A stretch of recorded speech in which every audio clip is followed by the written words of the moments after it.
did bring my drink in here, so that's good.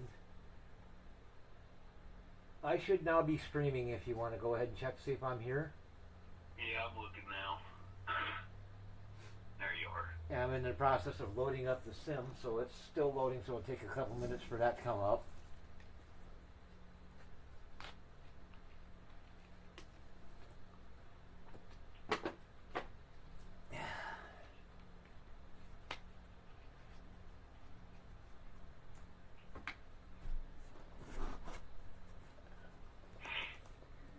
The biggest thing about road courses is they teach you the patience of not just holding the fucker to the floorboard. It teaches you that you need to slow down to turn, which comes in real handy on ovals. Oh, agreed. Particularly stuff like Martinsville and Bristol and shit like that.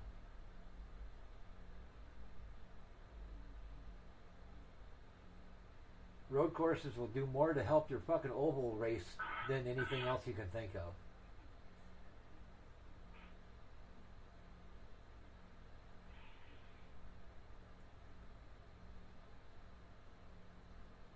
And we're just waiting for this to finish loading up. It's just about there. It's 90% right now, so Right. just a couple more seconds. Then we'll get in here. First thing that's going to be important is your setup. First thing I'm going to do is I'm going to pull up my setup for the road course that I'm in right now and let you look at it and see if you can see the difference between this and an oval setup.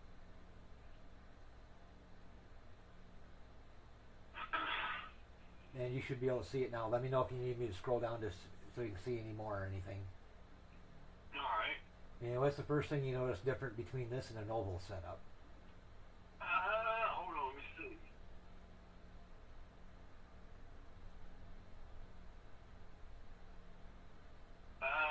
Instead of being a plus, it's a negative on a toe in. Yep. And the reason for that is toe in, when you have that's called toe out. When it's negative, it's toe out, which means that the front tires are steering towards each other, or away from each other rather. They're steering away from each other. And what that'll do is it'll make the car more responsive to steering. It'll steer more aggressively. It'll turn quicker. That's one of the reasons why we run toe out. What's another thing you notice different?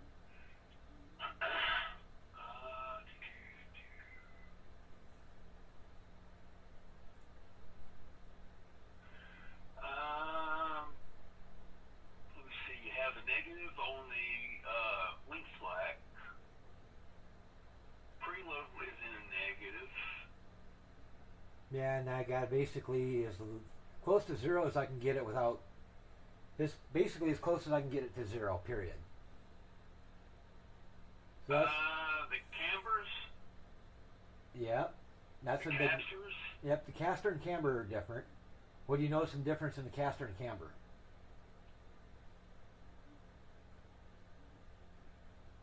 Instead of being 8 and 10, you've got 6. You got 6 and 6. Yep. On the casters. And the reason for that is caster on a road course, you want both sides to be even, but you want as much as possible. You want the caster as high as you can get by with and still be able to keep it even. 6 degrees is a pretty good starting point, and then adjust it based on how fast you want the thing to turn. The more caster you have, the more responsive the steering will be. And then with the camber, I want the camber to be pretty much even from the right side to left side, and I want a little bit of negative camber on each wheel. Okay. And what do you notice about the springs?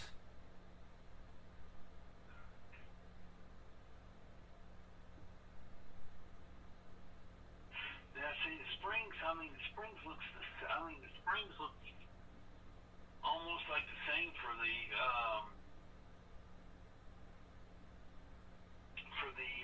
Xfinity car.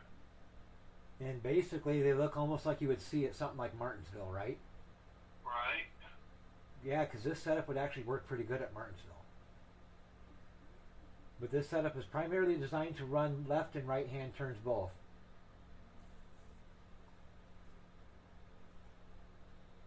Holy cow! Have you ever tried to run? Have you ever tried to run a left setup like this in Martinsville? Nope. But it should work pretty good because it's primarily designed to turn right and left both. So as long as you get it to turn right and turn right, left both, good. It should work at Martinsville, which is just left hand only. I would love to see what kind of lap times you can get on that. Yeah, well, let me run a couple laps here on this and we can try a Martinsville run with it just to see what happens. Make sure I save it before I do get too far in it so I don't lose the fucker. Overwrite, apply, close. Alright, first thing we got to do is we got to leave the fucking pit road. So basically I'll come off pit road, usually in first gear, and I won't shift a second until I'm off pit road and through the first turn. Then you got a hard right, left hand right here. That one's a real bitch. And then I'll come through these S's here in second gear. Be careful not to get too fast through this section because you can lose control and get an X really easy.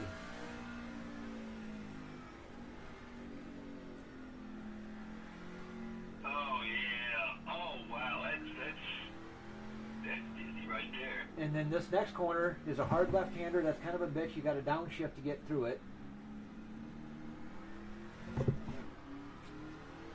And this corner here ain't too bad. You can usually come through this one in a second pretty good.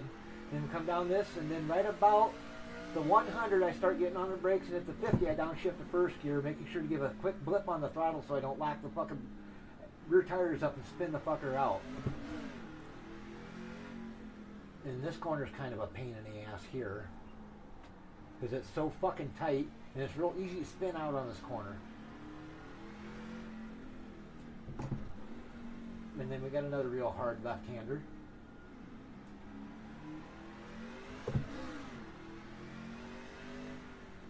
And then we got a couple more S-curves. This one S-curve here, you got to be kind of careful because it's easy to spin out on this fucker. Especially on the exit of the S-curve. And then we come through that little section, and we got another part here where we got to do a first gear curve.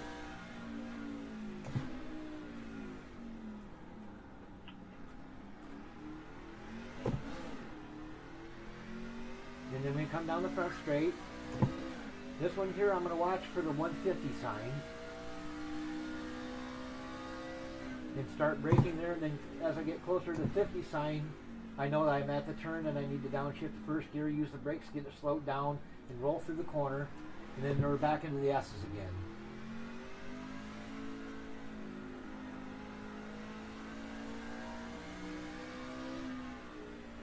Now you gotta be real careful with the downshifting so you don't fucking spin the fucker out during the downshift. You've got to do what's called a throttle. Right there is damn skill. That's all it is. Yeah, there I fucked up the downshift. I didn't get enough of a blip on the downshift, and I spun the fucker out.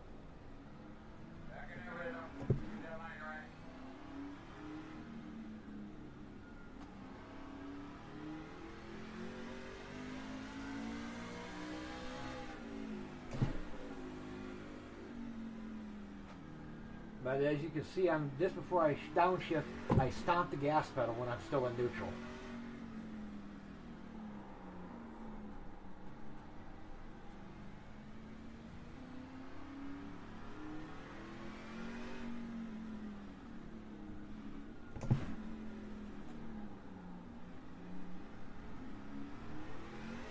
That's the hardest part about a road course is the downshifting. Yeah, I think this is the hardest. Between you look at this and Charlotte, I think. Yeah. Man, I don't know. Of all the road courses, It would be this, the Charlotte and Mexico, which we're never going back to Mexico. So, Yeah, this track here, out of all the road courses I've driven so far on iRacing, this one's probably the hardest. Oh. Might help by getting the right fucking gear.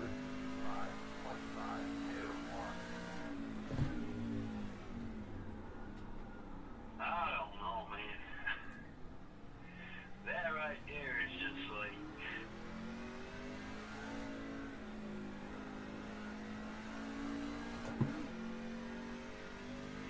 Is it Sonoma? Sonoma, the road course? That's another one.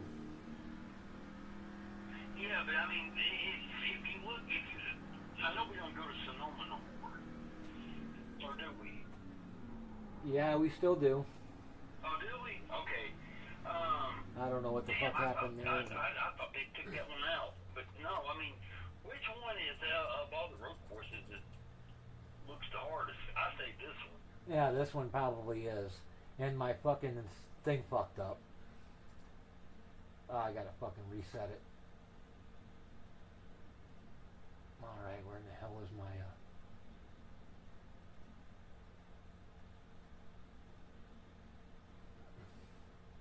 There it is. Quit that fucker and restart it.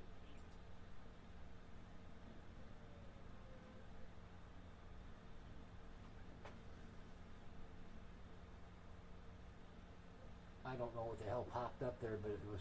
No, it's still fucking huge, whatever it is. What the fuck is that anyway? It looks like it could be my fucking track map that's fucking up on me.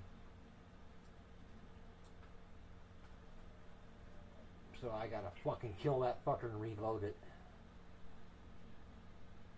As soon as I find it.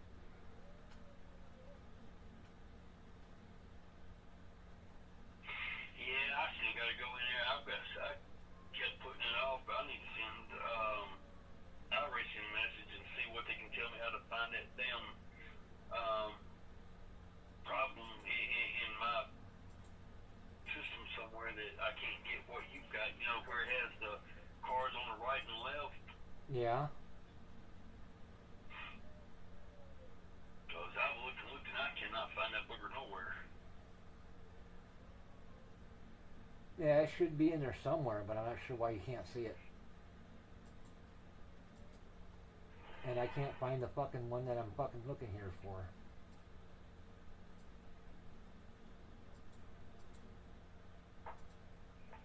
There it is. Now, which one was that fucker? That one.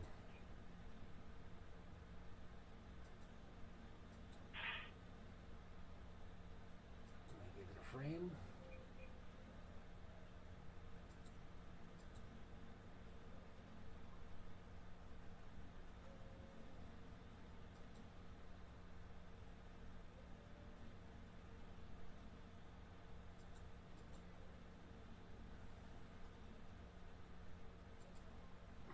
Kill that fucker and restart it.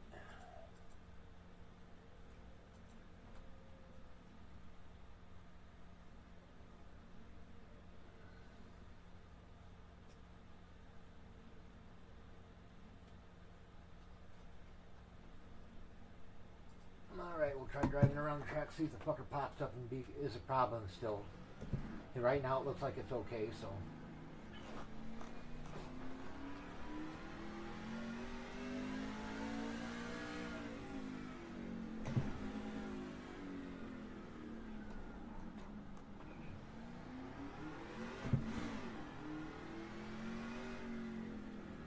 Yeah, for the most part, learning to drive road courses is just being patient and not getting on the gas too soon or staying on the gas too long, and knowing when to brake and when and how to downshift. Downshifting is the hardest part. No doubt. Because if you don't do it right, this will happen to you. That's what happens when you fuck up a downshift.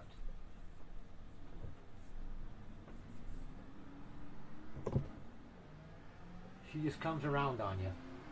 Just like you slammed on the brakes too hard and knocked the brakes up. Oh, yeah.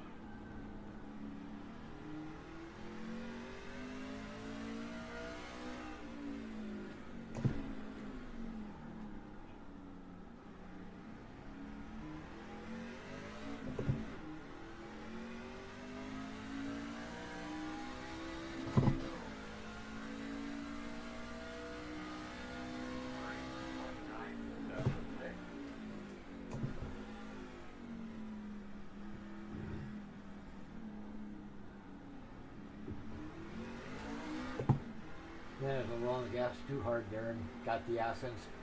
The rear tire's spinning.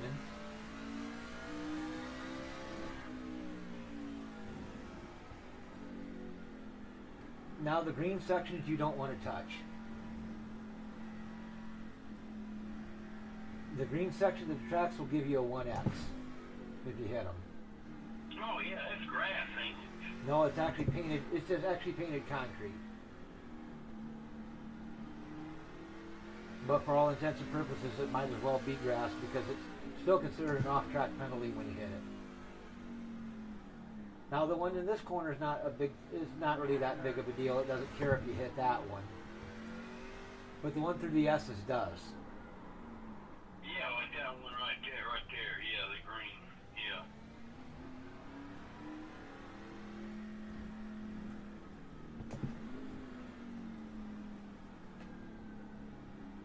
Now me, I'm doing all my shifting with a fucking H-pattern shifter. I don't have paddle shifters on this thing. Because with a steering wheel I've got paddle shifters, I can't reach the paddles.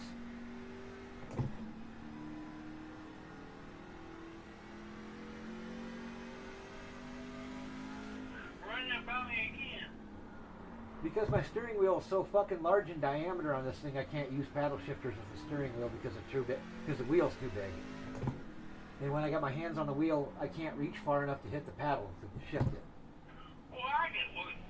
Shoot, you can't. You shouldn't even have paddles on the wheel even at all because due to the fact that it's not even a rigid actual wheel off of a car, right? Yep, it's a fucking actual. It's an actual stock car racing wheel. Yeah, so it didn't come with paddles. Nope. So yeah. I could have taken the paddles off of my original wheel and put them on this one, but the wheel's too fucking large in diameter, I can't reach the paddle. Right.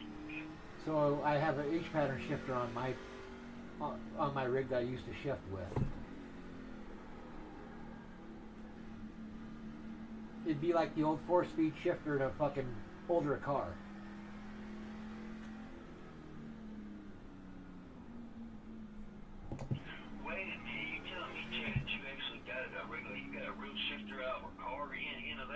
No, it's not actual out of a car. They actually make a shifter, an H-pattern style shifter for your sim rig, and that's what I've got. I bought the whole deal in a package, and I got me a shifter, but man, since I was on the road and I was coming in and having to take my wheel on and off so much that because I would leave further. Oh man, slammed right in that wall. Yeah. Yeah, every time I would have to come in, hook it up, put the wheeling on there, and then the night before I was to get ready to leave, call it night so I could leave next morning. I'd have to take it out, so I could screw all that. It just got to be too much of a headache for me to undo all that. Yeah. So. Yeah, mine's actually part of my center console. So let me see if I can send you a picture of what my fucking shifter looks like. If I can do this without fucking up. Okay, there you are.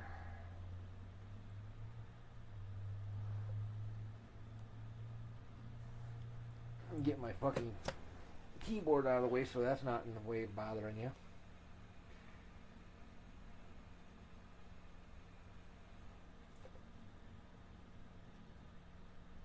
Alright, I just sent you a picture of what my shifter looks like.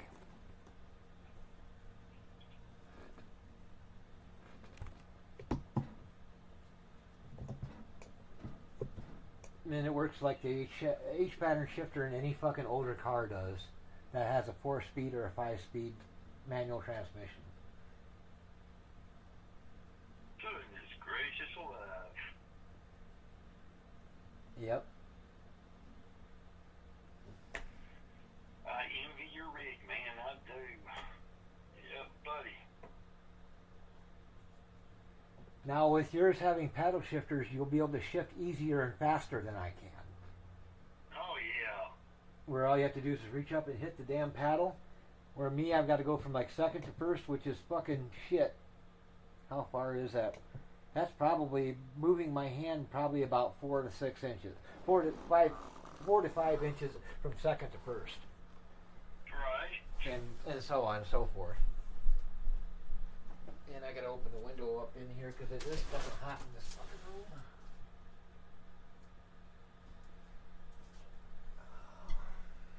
All right, that's better. Hopefully that'll cool it down here a little bit. Sure enough, one day that's my dream right there is to have a damn computer. I mean, a whole complete setup like yours. Yeah, the best way to do it is get yourself a car that you can get measurements out of, preferably one with a manual transmission that's got a center console in it, so you can get the measurements of the center console in relation to the seat and everything else, and then build the fucker to fit you. And that's how I did mine. I know what that is called, and I cannot think of it, but at your feet. Yep. I mean, it's the chrome. Right there behind the pedal, right there, the pedals, right behind the pedals, is that like looks like chrome? Yeah. Is that plastic or is that real metal? Oh, on the shifter? No. Where your stock is, your foot. If you go straight back and like you're going to hit the wall with your toe, that right there, that silver piece. Oh, that's diamond plating. Is that real diamond plating? More, it's kind of imitation diamond plating, but it's basically stamped sheet metal. That's screwed. Okay, gotcha. And that's screwed to my pedal set. That looks so freaking cool. Yeah. And then of course I got the center console with the shifters mounted to. And then of course the dashboard. Yeah, like I said, man. That's a freaking awesome. There was I forgot, I think it was it's NASCAR that does it. I'm not sure if they still do or not. But each race, they would turn around and they'd have people come in, and they wouldn't have them come in, but they would have people submit all their rigs, the pictures of them. Yeah. Oh, Chad, it is freaking phenomenal. Some of the shit that people came up with to create a simulator. I've seen some too. I've seen some interesting ones. I've seen one where a guy took an actual fucking car and made it into a sim rig. I did too, and come to find out, this guy actually came to be a pedophile or something like this. He was out of South Carolina, and I mean, he turned around and took a car that he bought. Mm-hmm. I think, or did he take the side of the body of it? Yeah, the one I seen was this guy was from Germany or something. He was from overseas. Oh, yeah. Well, this guy was from here in South Carolina because them actually made now national news, man. And his simulator was made out of a fucking BMW something or other. Damn. And he basically put the fucking monitors where the windshield was in the car. And That's what he meant to say, yeah. Yep, the center monitor is where the windshield was, and the left and right hand monitors are where the door windows were. He had the full fucking dash from the car in there, along with the seats, the center console, and everything. So when you sat in a sim rig, it was like sitting inside of that fucking BMW. How did he get in? He actually had fucking little fucking door things. He had quote unquote doors mounted that the monitors mounted to, for the side monitors, that were on hinges that would open up like a car door.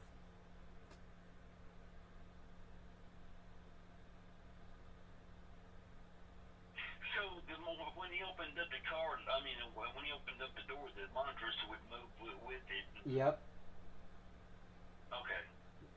Just like the window on a car door would move with the door when you open the door. Holy man, I'm telling you, that would love to see that.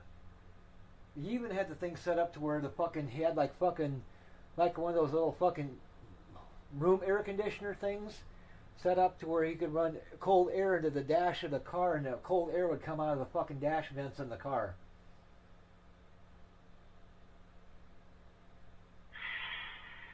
Yeah, well, people, they would think like normal. I mean, Because normal people would think, man, the dude's out of his freaking mind. But you know what? I truly admire the dude for that. He even went as far as fucking making the BMW's physical gauges that were from the car work with the fucking iRacing game. To where when you stomped on the gas pedal, the tach in the car would actually register the RPM of the engine and the speedometer would work. Along with the fuel gauge, the voltmeter gauge, and all the other gauges in the car worked. Man. The only thing that he was missing is the axle where the car would move. Yeah, that's the only thing he didn't have was the actual sim part. He even had a fucking stereo mounted in the fucking thing so he could listen to tunes while he was fucking racing. No shit. Yep, he actually had a fucking Alpine tape deck or CD deck or something installed in the fucking car.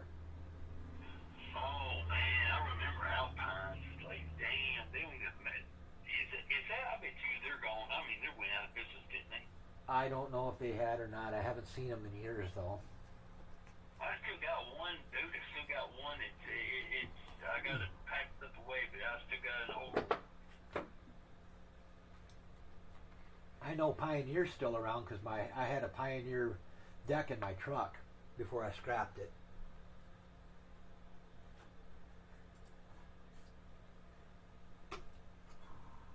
But yeah, from what you tell what you told me, eventually they're gonna get rid of it before they even have radios in the cars. That's Yeah, they're trying. At least the new cars, to where you can't buy a new car with a radio in it anymore. They're trying to make that where it's subscription based only.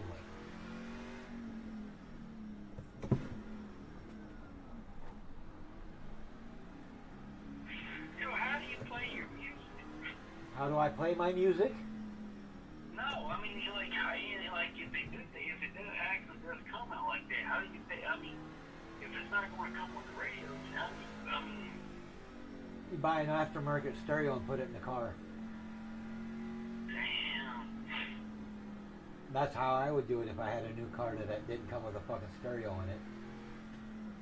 Or something that was subscription based where I had to pay fucking money to listen to my music and shit. I would just go buy an aftermarket stereo like a Pioneer or whatever the hell they are from Best Buy or whatever and just mount the fucker in the dash. I put that damn bitch in the heartbeat. Ain't no way I mean, music is free. It's through the airwaves. You don't have to pay for shit. Yep. As long as the fucker's got an antenna that you can plug into the back of the fucking deck, and the radio stations are still around and still on the air broadcasting, it'll work. Now, I remember, was it last year, year before last, and I guess, I'm not sure if it actually worked or not, but they was actually trying to cut out AM for the new cars, and I mean, they was begging people to call your conscious center or something, let them know that, hey, you want it to be AM. Yeah, they were trying to get rid of AM radio. They were trying to fucking strip AM radio completely, not just from cars, but get rid of AM radio stations altogether. Because they wanted to wanted to reassign the frequencies used for AM radio to cell phones. Really? Yep.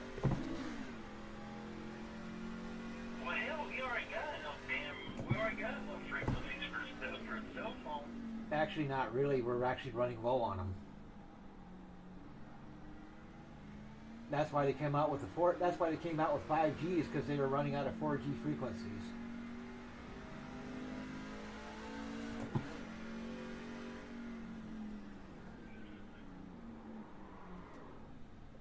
And that.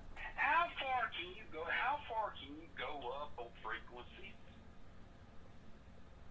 It depends on what you're doing with it. For your cell phones, how far can you go up? You said it's why they went to 5G, right? Yep, I think the highest frequencies for cell phones I remember working with when I was working in RF was 2700 megahertz.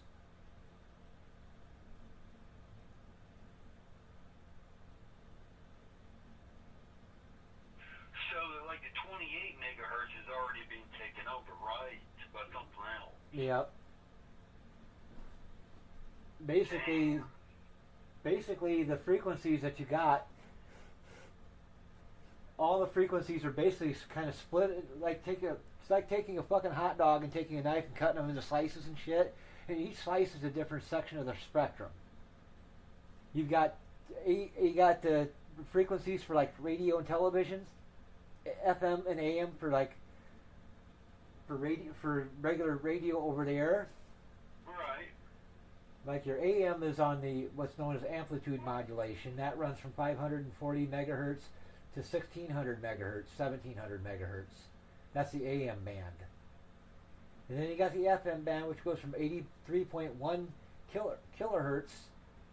Actually, it would be megahertz for FM. AM is kilohertz.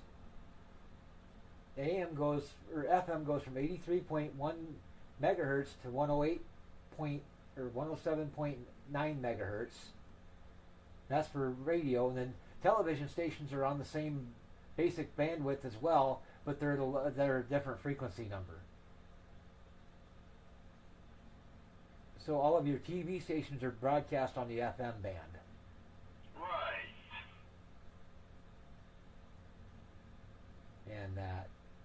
And then you have two different types of fucking AM or radio signals for FM. You've got UHF and you got VHF.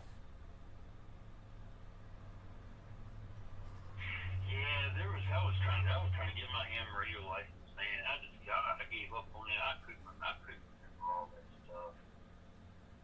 Yeah, I worked in the RF field, so I had to be certified and all that shit in order to legally work on radio systems and be FCC licensed.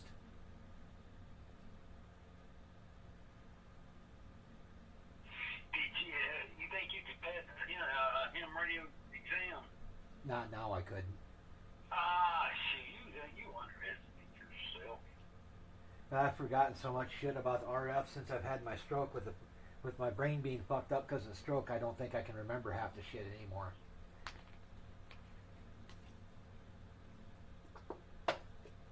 That's one of the reasons I didn't go back into RF after my stroke, and why I didn't go back to work is because I can't remember half the shit I need to fucking know to do it.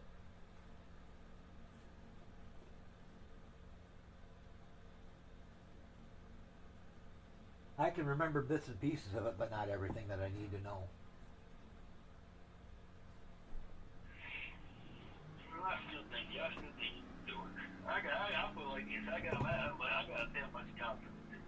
If it was an open book test where I could look up the fucking answers in the book, then I'd probably be fine, but trying to do it from memory, there's no way. Because fuck, I can't remember what I had for breakfast yesterday morning, let alone what I did. What I gotta do for all the fucking... remembering what all the fucking different protocols are for radio and shit like that. Because there's a fucking whole bunch... The book to fucking get to get the certification I did was a book that was probably about 2.5 inches fucking thick. That I had to read and fucking memorize most of that fucking book just to get certified to work on them.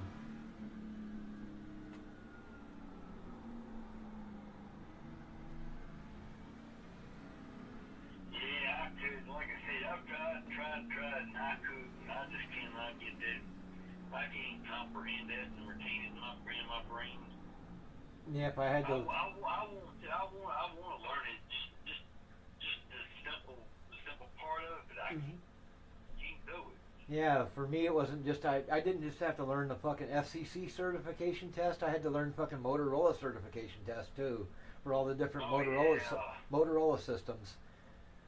I had to learn all the fucking intricacies of Connect Plus and Capacity Plus in IP Site Connect and all that kind of shit like that, and how those systems worked and what frequencies they worked on. I had to learn about fucking what were known as simplex channels, which are basically simple channels that are assigned one frequency or one talk group per frequency, which basically a talk group is another name for a channel. Right. Now, when you were on the VHF or on the UHF platform on most Motorola radio systems, you could have multiple talk groups, which basically means they took the channel and split it into pieces. And you had what are known as time slots, where you could have up to 2 or 3 conversations on the same channel. depending on which technology you're working with. You're on Capacity Plus, you could have up to 2 channels per repeater, or 2 conversations per repeater.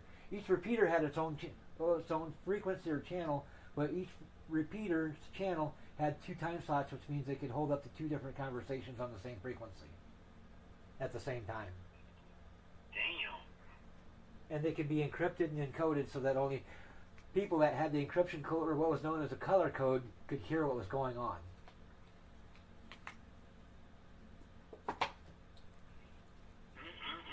And then right before I got out of it, they were getting to the point where that wasn't only carrying just voice traffic; it was carrying data as well, where you could transmit computer knowledge or computer data over the radio signal, which is how we used a tool called the hell did they call it? Radio management, which you plug the computer into the repeater, into the computer network, and then the computer would tell the repeater to transmit a signal coming from the computer over the network or over the air to program radios in the field with different channels and everything based on what the computer told it to, what channels to be programmed into that radio, and they go to the radios over the air instead of having to plug the radios into a computer to program them. Damn. We were just getting into that when I quit. When I had my stroke and had to quit.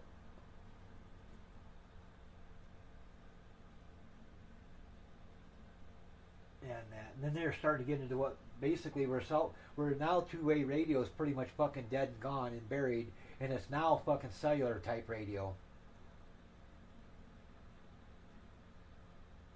And they call it cellular push to talk, or PTT. Oh that's what's on the ham radios now is push to talk. Yep. So basically, you have a radio system that's attached to a cell phone or to a cell transmitter, and when you key up the thing, it transmits over the cellular phone network.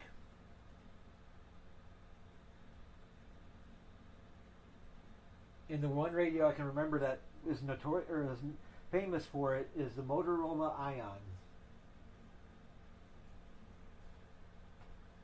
And those look like this, if I can find it.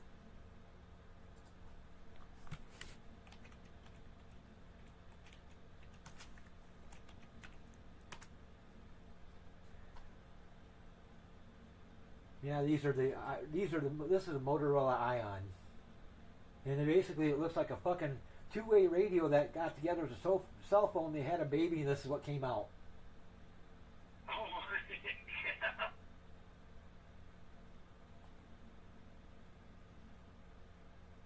Well, that's the stuff I used to work on was Motorola Ions, Moto Turbo radios.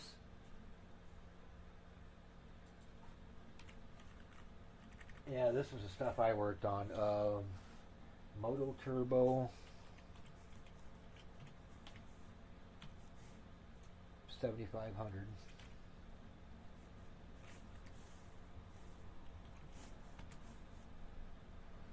Yeah, these are the radios I used to work on with stuff like this. These kind of radios.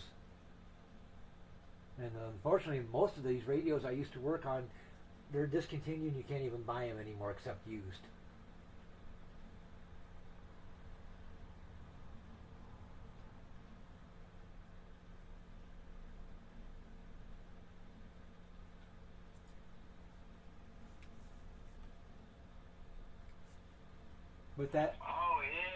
But that ion radio I just showed you, that radio can also be operated, instead of going over the air, it can actually work using a cellular signal to connect to an on-site cellular network and transmit a radio signal over their computer network.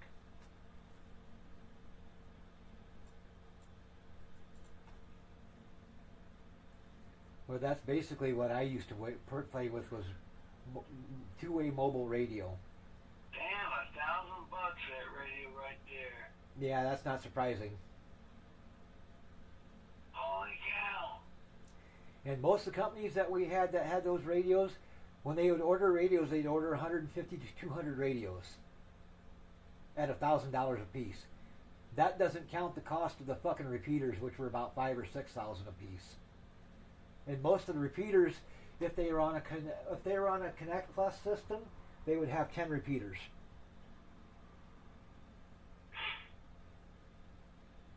So they could have up to 20 talk groups.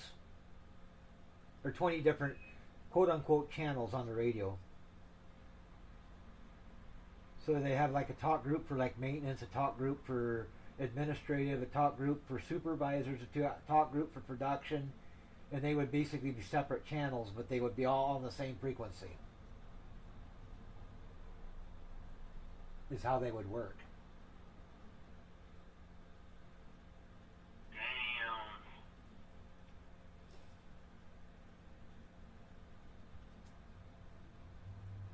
And all the repeaters would be connected together using a network cable and plugged into their computer network for whatever company was bought the radios. And the repeaters would all talk to each other to determine when a repeater was free to allow somebody to talk on it.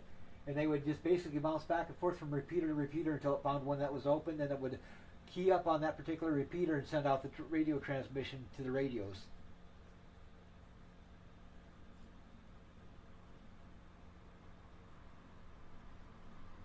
And then Connect Plus eventually became obsolete, was replaced with Capacity Plus, which is a little more complicated. Now they got the new system now, which I can't even remember the name of that one. I think it's Capacity Max is what they call it now. And that's all basically multiple repeaters that are attached together in networks to where you can have radio systems that are tied together, not only in a certain area. You could have a company in say like Los Angeles, California, and they would be able to talk to another part of their company in like Louisville, Kentucky, over the internet without ever broadcasting over the air.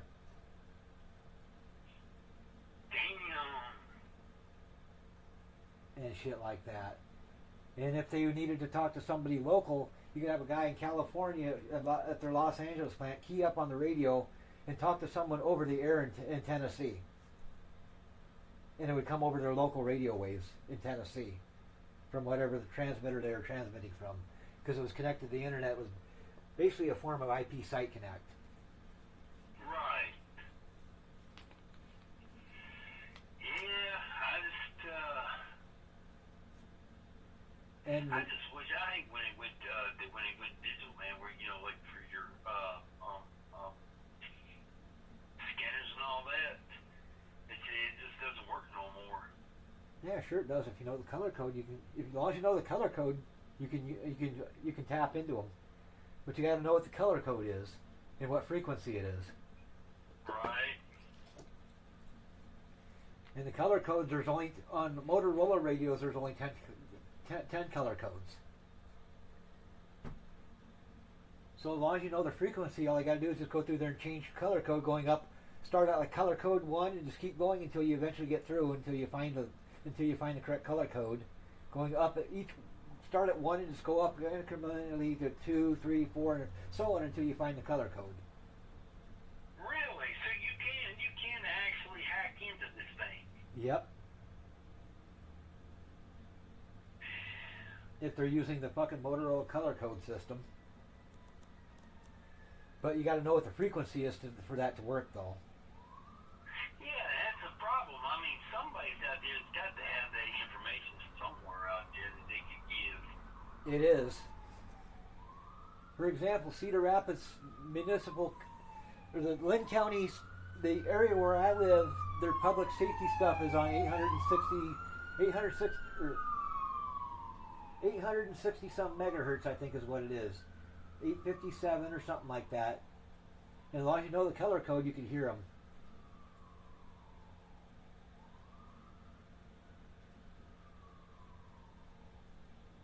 Yeah, because I remember back in the day, man, and this is, I mean, yeah, you all remember this as well as I do. I mean, back in the day, they had, they actually had crystals that would go into the scanners to do it. And that was, man, when me and my brother first got ours, man, we looked at it like, damn, crystals? Yeah, they don't do those no more. Everything's all fucking programmed in using a computer now.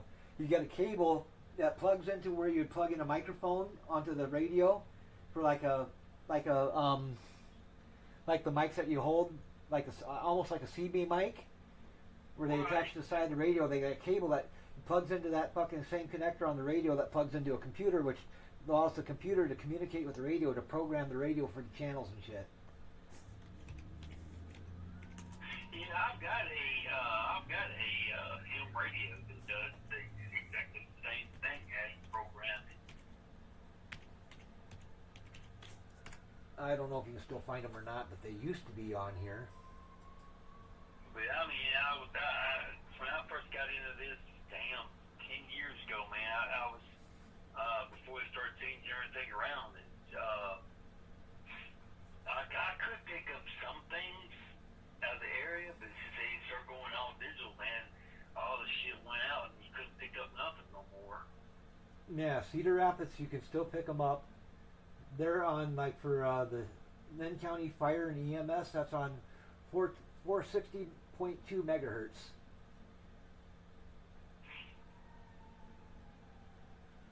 And Search and Rescue is on 154.265. Landfill, for the Cedar Rapids landfill, that's on 453, which means they're on a UHF system. The Search and Rescue is VHF, so if it's a 154 frequencies, it's a VHF system. If it's like 453 or anywhere from 425 to 470 or 452 or 460 or something like that, that's UHF. Most of the fucking most of the stuff like police department shit like that, and first responders and like paramedics and shit like that, they're going to be on a 900 megahertz system. See, when I was back in the 90s, I mean, I had access to this shit because the fact I was with EMS, right? Yep. And man, I'm telling you, if it, I don't know, I might try to get back into it just so I can get the damn to have access to the radio information. Because I would, man, as soon as calls would come out, before I would turn around and calls that I didn't run, I would always go out there and I would always, go out there and check out and see what was going on. Now you can't, especially here in Alabama, you can't do it because even EMS has went digital. Here's another one that's interesting to find too. You know of all the people that are bitching about ICE and everything like that? Do what now? All the people that are bitching about ICE and the Department of Homeland Security? Oh, yeah. Here's all their radio frequencies. And they're all on VHF. Which means they're using Motorola APX style radios. And I used to know what all of the frequencies were for like the Coast Guard and shit like that for the Mississippi down here in Quad Cities, because we had to program fucking radios for the Coast Guard, Department of Homeland Security, and for the government agency that basically controlled the fucking Mississippi River. I think it was the Coast Guard. Right. And they'd buy radios and they'd send them to us for us to program them where I worked at.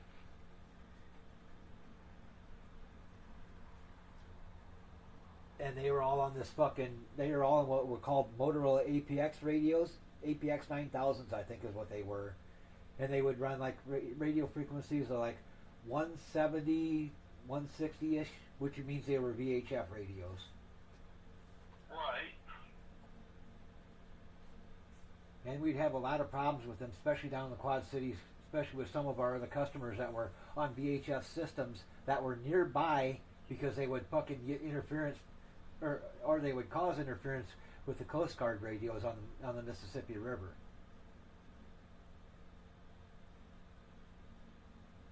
Best one though was the time we had a company that we worked for in Davenport called what the hell was the name of it? It was a concrete company. I can't think of the name of it right now, but they were right there on the Mississippi River down in Davenport.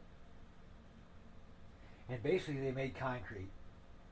And when they get certain times of the year, they'd have the Coast Guard boats and shit coming up the Mississippi River, and their radio signals would interfere with the fucking machines that operated the fucking concrete plant. It would make them fucking crash and shit. In fact, actually, they had a cell phone tower nearby that put out such a strong signal it would blow up their fucking or their motor controllers on the site.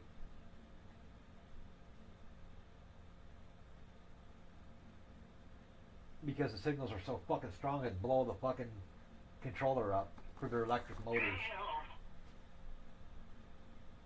And I guess every time they blew one of them fucking controllers up, it was $50,000 each time they blew a controller up. Yeah, it was being caused by the fucking interference coming off the cell tower that was across the fucking river over in Illinois. Right. And then we had to figure out some way to come up with fucking shielding to protect them fuckers so that the fucking cell phone signals wouldn't blow the goddamn fucking electric motor controller up. Because I remember sitting there, this was back during COVID when they had the pandemic going around. This was right before I got COVID. I had to go down there to their fucking place and stand in their fucking building in the room where they had that fucking controller at with a fucking radio monitor and look for the fucking signals that were coming in and how strong they were. And shit. And then of course I get COVID right after that.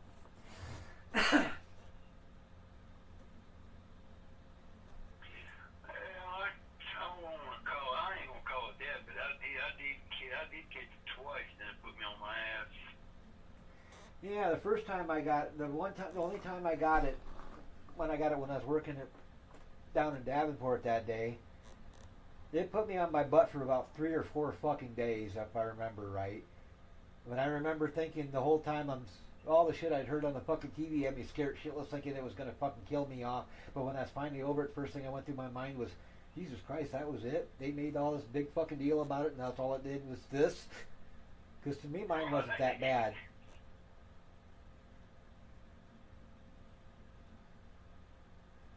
Yeah, it kicked my fucking ass, but it wasn't as bad as they were making it out to be on the fucking TV. It was so, I'm trying to remember where the second time I got it, but the first time I got it, I was out there in Minnesota, man. Yeah. And luckily I had to do like a reset. Yeah. And I took an extra one more day, man, but, oh man, dude, I was there in a Walmart. I parked at the Walmart. And I went in there and bought me all kinds of damn mess. Dude, I was taking damn shit. It's a wonder I made it through that, because due to the fact I was taking so much shit every 48 hours, whatever it is that day, I was taking every 4, 6, and 8 hours on every day. And I mean for 2 days or 2.5, 3 days of that shit, I was constantly dosing my damn stuff for that shit. Yeah, all I did when I had COVID is I laid in the fucking bed and slept. And I'd get up, I'd jump in the fucking bathtub and take the fucking bath with the hottest fucking water I could stand to support of his damn near scalding my ass just to burn the shit out of myself. After about 3 days of 3 days of doing that, I was fine.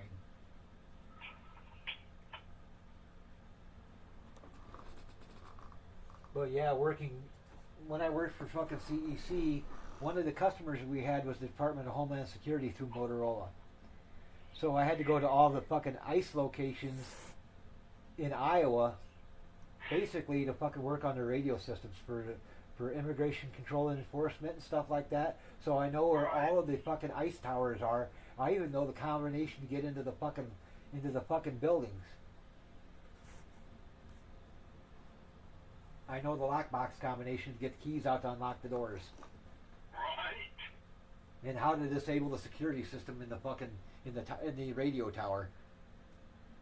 As soon as you go in the fucking building, right above the door will be a toggle switch on a fucking electrical panel, what would look like a electrical outlet. With no electrical outlets, just be like a metal plate on the end of it on the box, and there would be a toggle switch on that plate. And if you flip the switch down, it disabled the alarm. And then you could go in there and do whatever the fuck you wanted to the damn radio system to take it out or take it down or whatever. All you had to do was just unplug the fucking power from the repeater and they were down.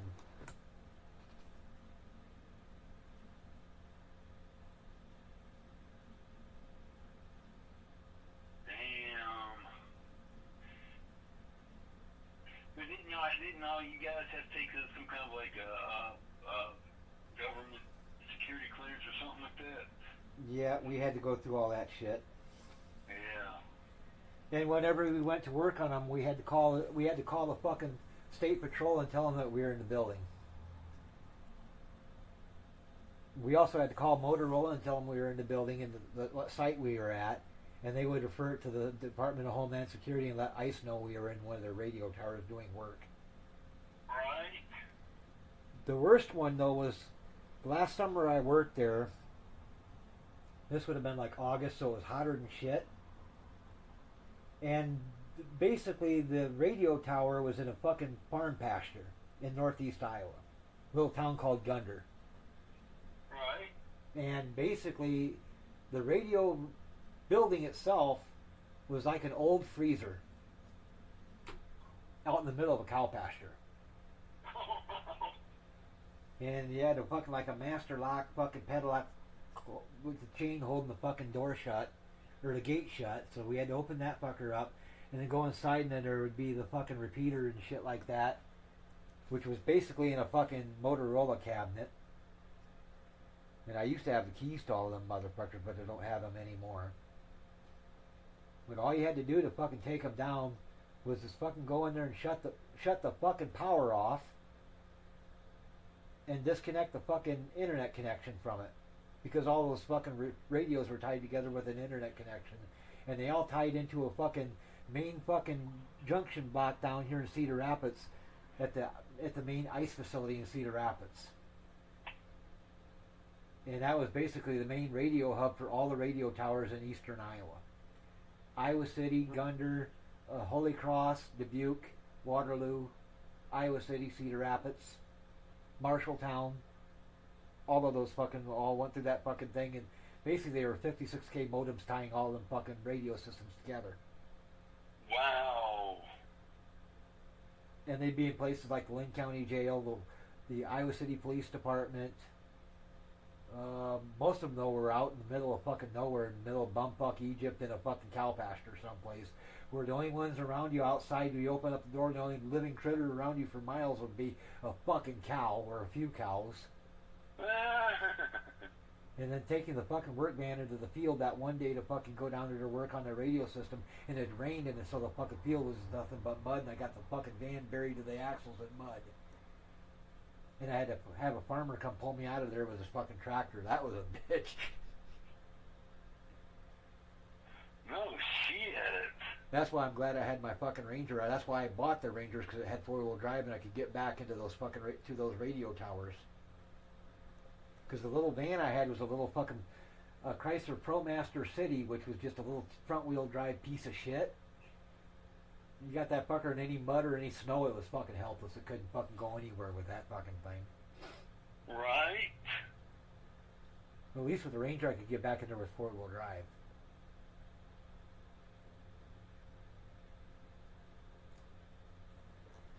So basically, what you should do now is probably jump. If you're going to try running this fucking COTA race this week or next week, you might want to try jumping in with a truck and just doing some practice runs around it to get the feel for driving around it.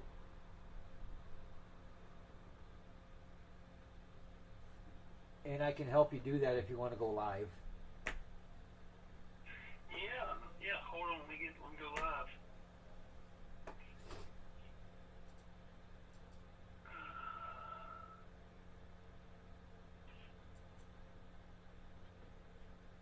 I just got to pull up my...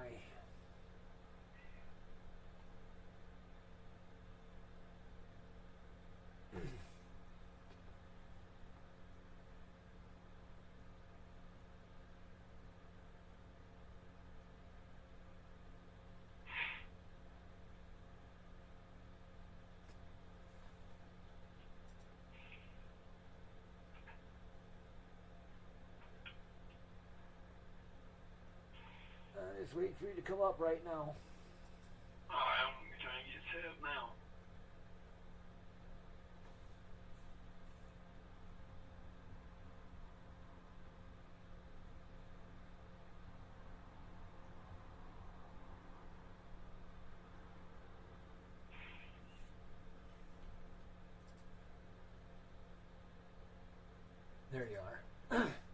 One of the first things you want to do is go ahead and load up your load up the test session.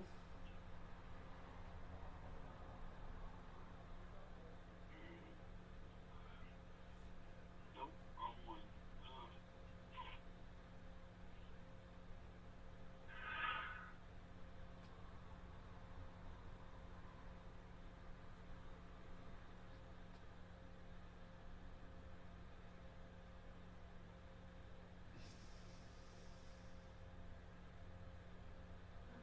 Actually, just go back to schedule and find the COTA in the fucking schedule and just click on test drive.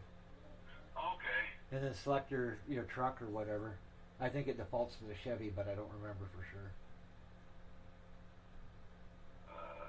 Instead of trying to find it in the test drive. Circuit of America, right? Yep. Oh, that's the one hell I gotta buy. You actually bought that booger? I must have. Yeah. How much is that car? How much is that booger? Probably $14.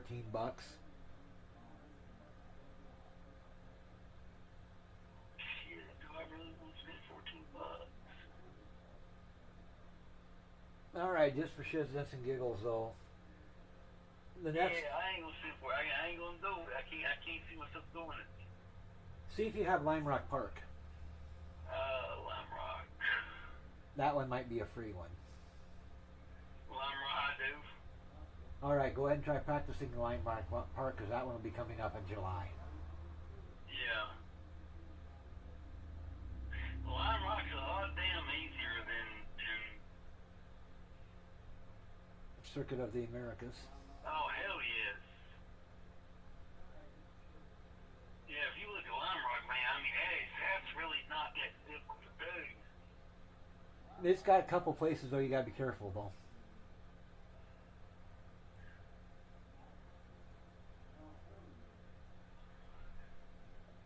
But both Xfinity and trucks are running. I know the Xfinity's running Watkins Glen too, and the trucks are also running Watkins Glen. Yeah, and I can do walking in Glen. I mean, it's a little tricky, but I can still do it. All right, first thing you want to do once you get loaded in is you need to get you want to set your driving aids so that you do an auto blip or auto clutch. Go to the garage. And that'll be under settings.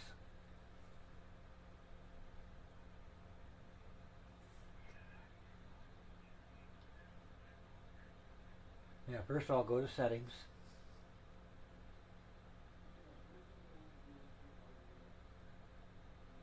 Lime Rock. Okay.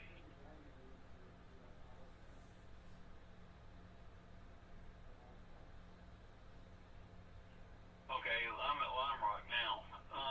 Now, yeah, grab your Lime Rock setup. Okay. And then once you get that, you're going to go to setups and you're going to set your driving aids.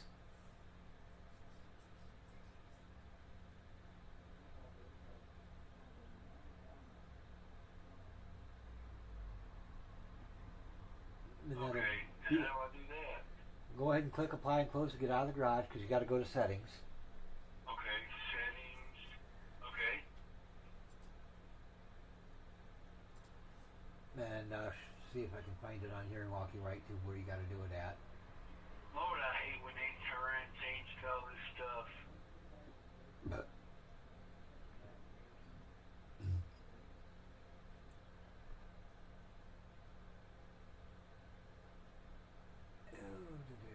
Driving aids. Okay, on the left hand side you see where it says input calibration cockpit controls, driving aids, advanced driver's view on the left hand side. Okay, driving aid. Go to Yep. driving aid. Yep, go to driving aids. Okay. And when you get in there you should have some options for like auto clutch.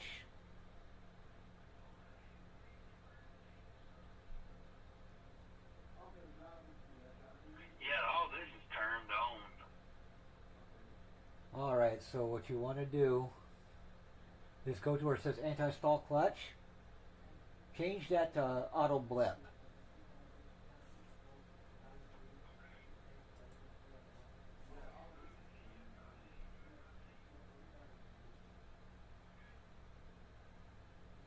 Hang on, I gotta find it. It'll be all the way at the top.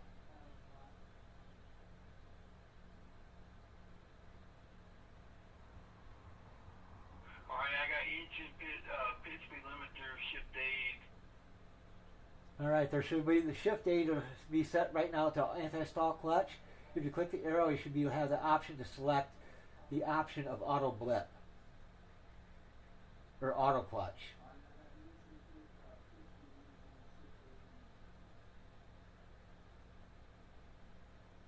Okay, alright, auto clutch, okay. Auto clutch or auto blip, one of the two. Alright, auto blip. What that'll do is it'll help you with the fucking downshifting so you don't fucking spin the fucker out as easily. Oh shit, okay.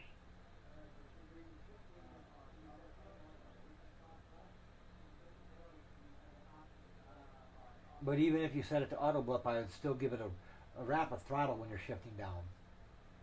Oh, absolutely. And you know how it's got the fucking driving line when you're driving around on ovals, that green line that's always around? No, I need to fix that. You see where it says driving line? Switch that to off. Oh, okay. Okay, got it. I would leave pit exit line on though, because sometimes that can be helpful coming off pit road to make sure you don't get the fucking thing. Yeah.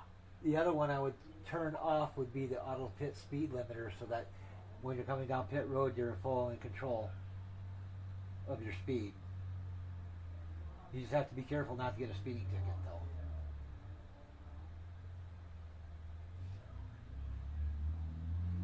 I'll leave it home. I ain't worried about that. Okay. And then all you have to do is, after you get those set, click apply and close. Okay. And then once you get apply and close, then go out and run some laps around the fucking track. Alright.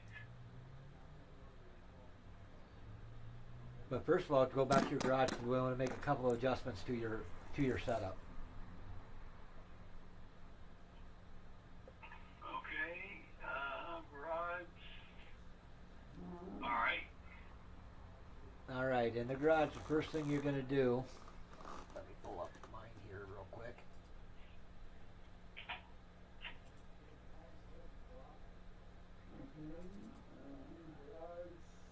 Pull up Lime Rock Park.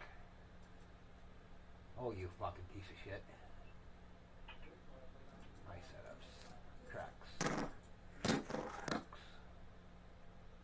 Lime Rock Park. Race. Open. Alright.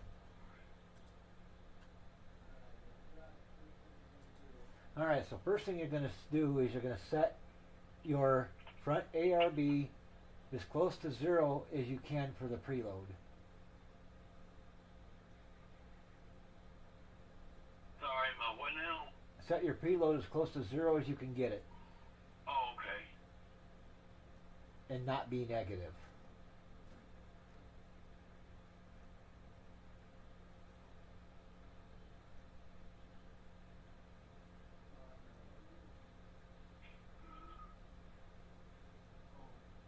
Okay.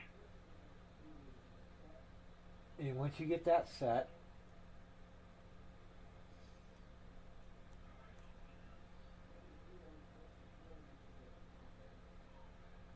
now you're going to go to your steering ratio and set your steering ratio for now, so to start it with 10 to 1.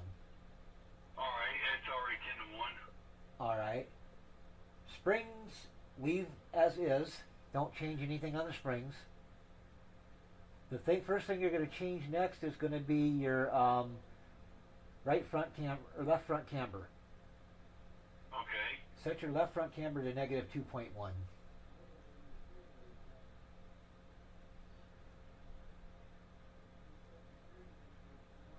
Okay. And then once you get your left front camber set to 2.1, you're going to go to the right front camber and set it to positive 0.5. Negative 0.5? Positive 0.5. Okay, I just want to make sure I heard you right. Okay. And then once that's set, you're going to go to your caster and set both sides to 6, plus 6.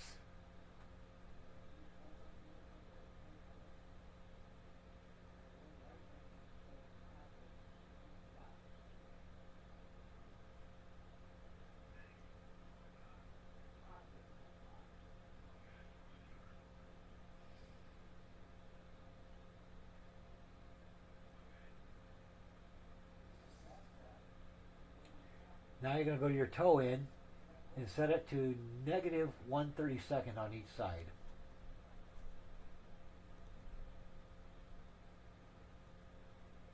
Okay.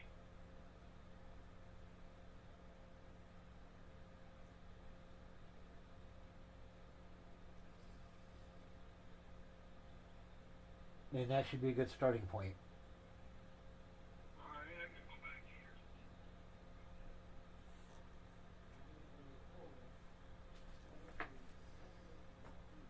Okay, and the right camber is supposed to be 2, right?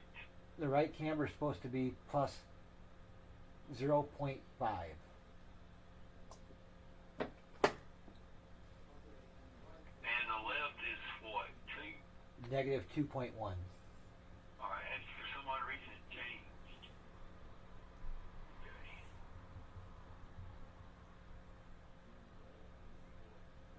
Okay. Got a 4-set booger.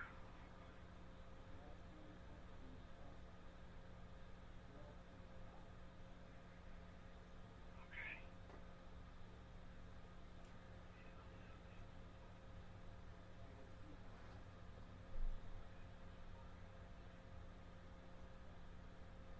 Stay. Net 5 might be the best you're going to get on that one. Right. Now take her out and do about 10 laps. See how she feels.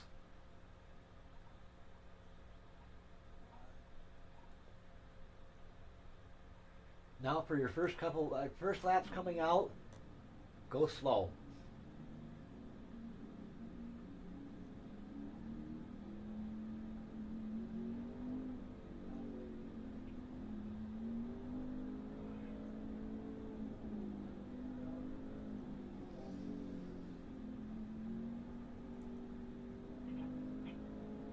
I feel like my first day out there on the road, trying to learn how to get my lures.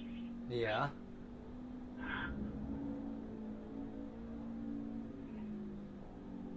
Right now it's not so much focusing on speed, it's focusing on being precise.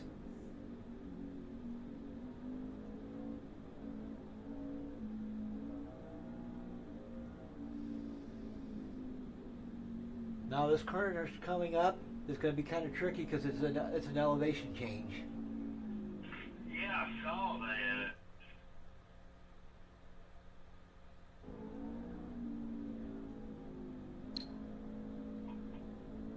Now you've got an easy right-hander coming up. Be careful with it because it's easy to take this thing too fast.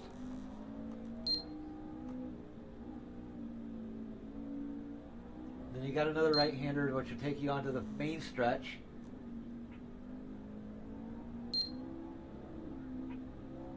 And on this one, go balls to the wall till you see the countdown signs. And at about the 2 mark, start braking.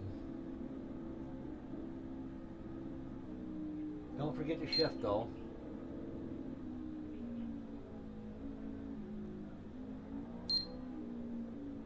Ah, shit, I know it's going to hit that.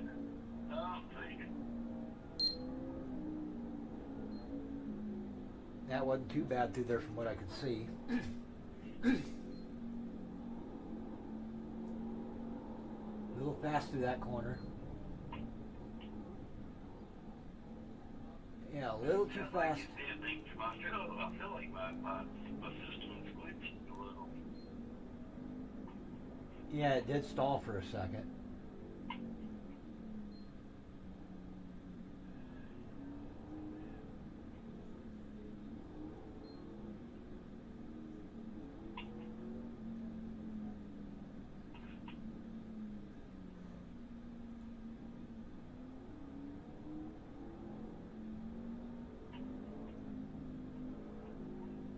All right, when you get on the front stretch, give her some gas and then go down the thing until you come to the countdown signs. And then at about the 2, start slowing down and braking. Don't forget to shift.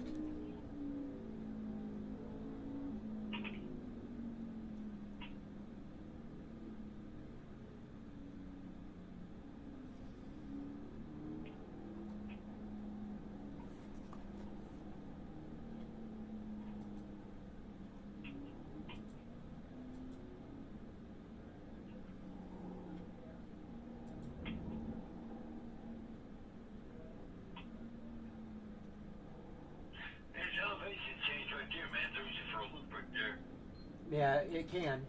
Definitely does. First few times I drove it, it fucked me up.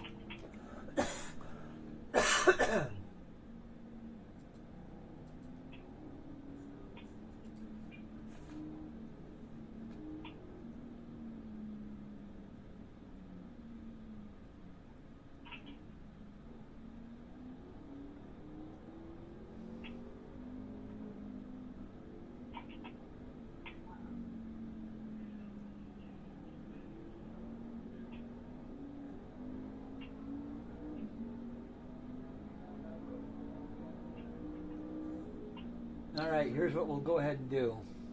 Great lap. I'll have you finish this lap that you're on, then pull into the pits, and I'll have you watch me drive around this thing and see where so you can see where my braking points and shit are, and then have you go out and try it after you watch me run a lap or two. All right. All right.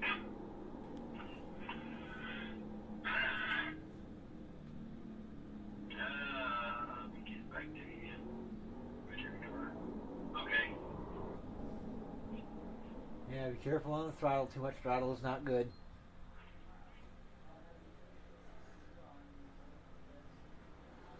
All right, let me know when you're ready, and I'll go out and run. Yeah, anytime. All right.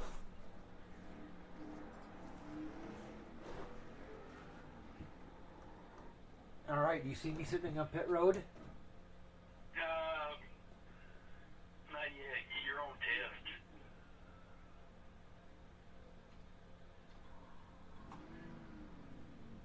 Yep, you should see me sitting on pit road. Okay, you're sitting on pit road now. And my crewman should be standing in front of me with a black and blue fucking... Right. Alright, so this is where I'm coming out. I don't know how close to the real time this is going to be for you, but we'll give it our best. I come into this probably a little too fast. Yep, I came into that way too fast for that first turn.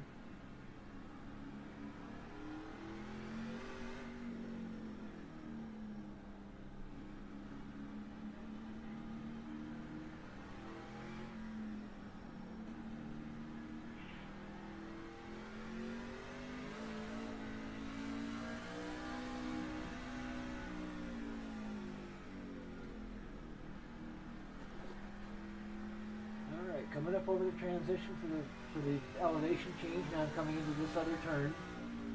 This is one you got to be careful of. It's easy to spin out on this one.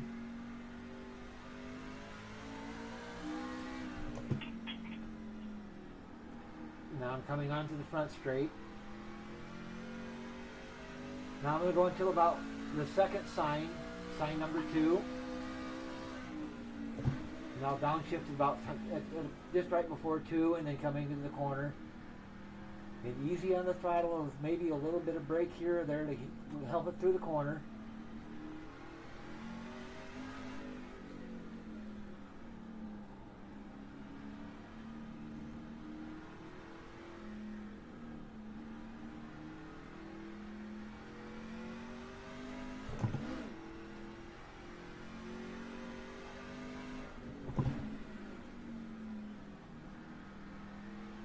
Up over the transition.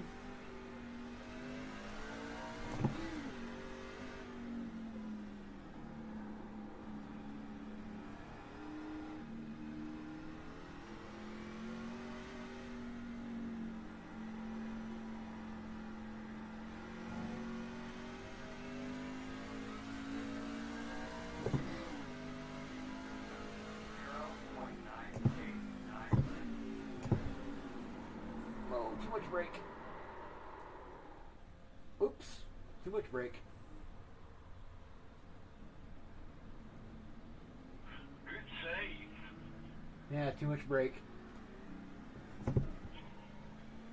I'll run another lap and then we'll pull it into the pits and I'll let you go back out and try again.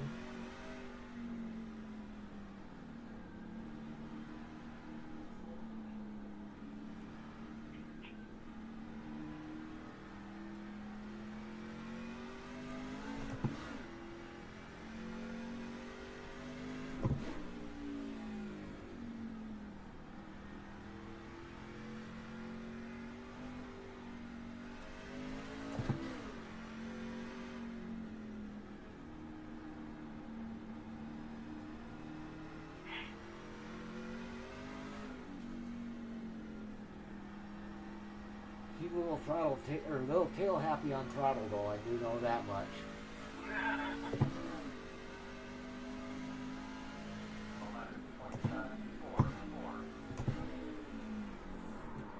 Fuck the shift down, shift up again. Damn it. I need to practice that some more, it looks like. I'm fucking up on the downshift.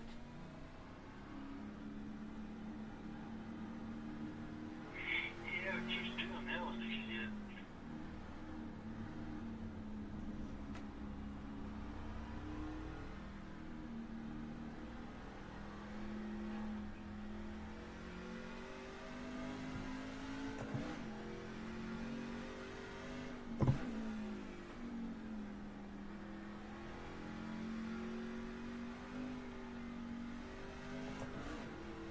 Alright, come past the 4 cones.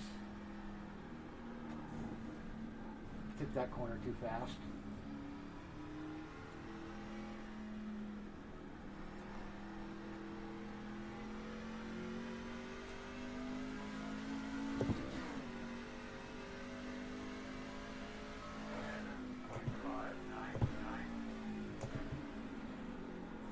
Still fucked it up. Mine needs to start slowing down sooner.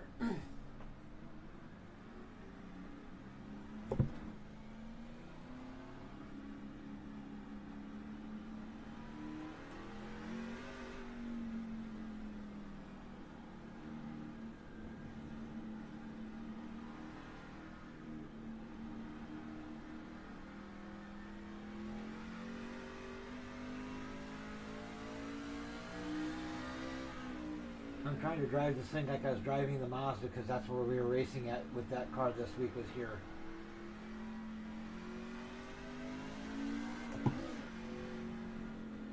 Have you raced any Mazdas this weekend? Yep, I raced here this morning. How'd that turn out? 9th place, I think. Okay.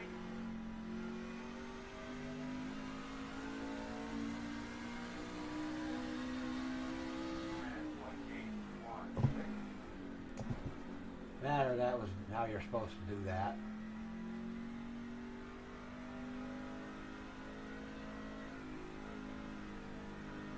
That's how that's supposed to go.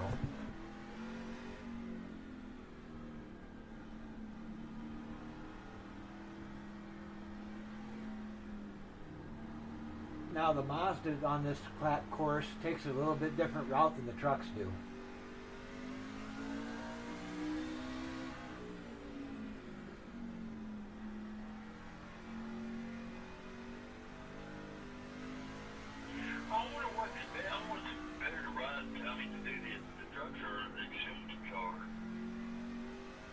Well, the Xfinity car, yeah, the Xfinity car is not running here this year as far as I know.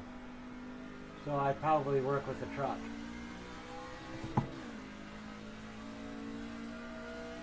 Alright, make sure I can do this right again. Okay, at the 6, start braking, downshift, downshift. There I about lost it, but I fucking did better than I did the first couple times.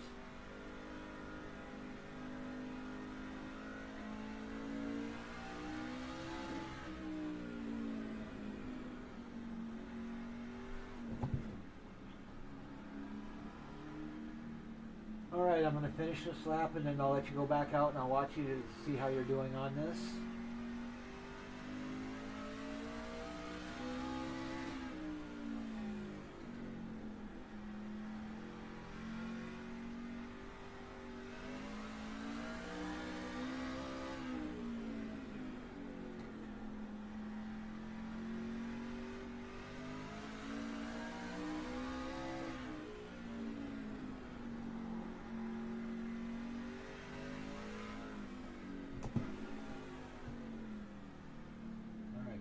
pit road, hopefully without wrecking it on pit entry.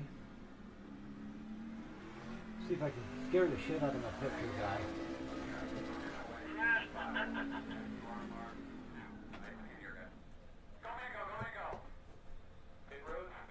Alright.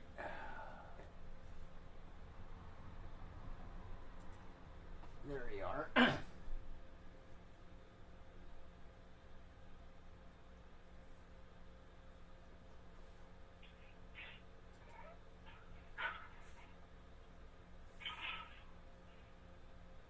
Alright, you should be ready to go out and try to do a test run yourself now. Let's see how you do.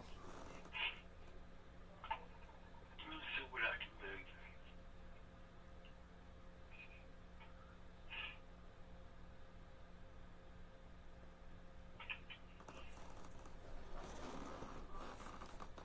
Remember, brake early. And it's not about trying to go as fast as you possibly can.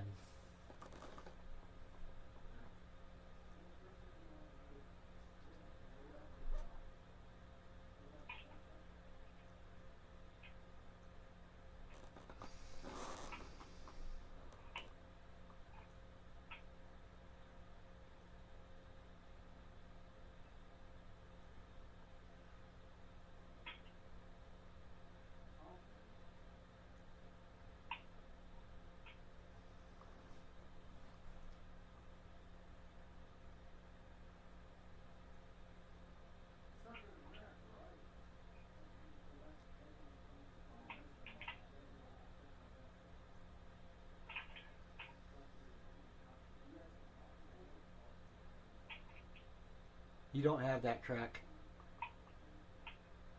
Do what now? You're clicking on Circuit of the Americas. You don't have that track. No. You need Lime Rock Park. Oh, right here's. Can I save it? Ooh, I did. Well, maybe it did. I don't know.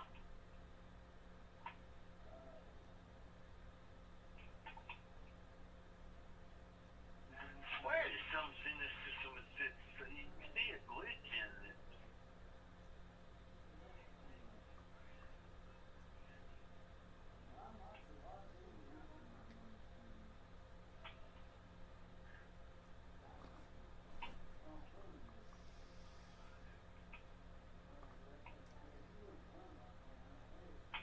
One of the biggest things that's really helped me with the road courses since I started playing with that shit is playing with that fucking Mazda. Playing with the what now? The Mazda. The MX-5 car. Oh, yeah. That's been the biggest help for me with the getting used to driving the road courses.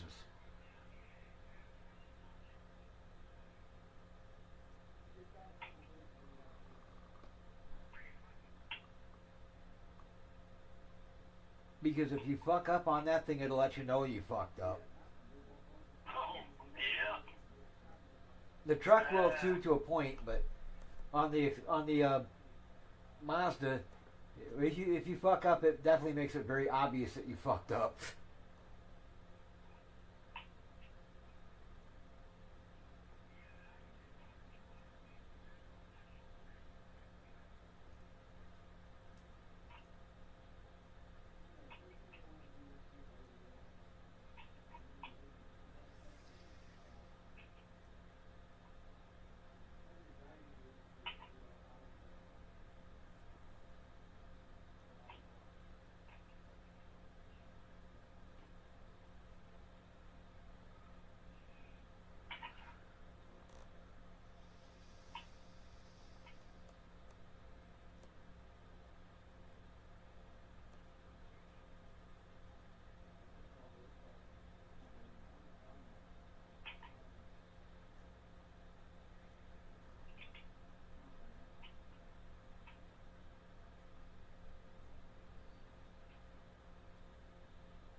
That's right. You wanted to have me fucking try the fucking my Lime Rock Park setup at, or my setup at fucking Martinsville.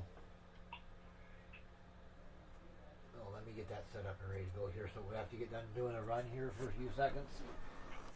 I'll be able to show you how this works at fucking that track.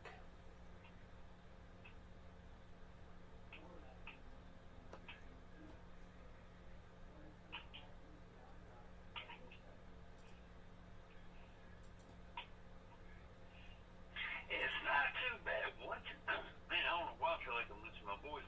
It ain't so bad once you start doing it, repeatedly, Yep. over and over. You start looking for certain signs that you know when to be. When to break. Yep.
Boy, you're sounding about like me. Voice is all fucking going to shit. Yes, I don't know what happened.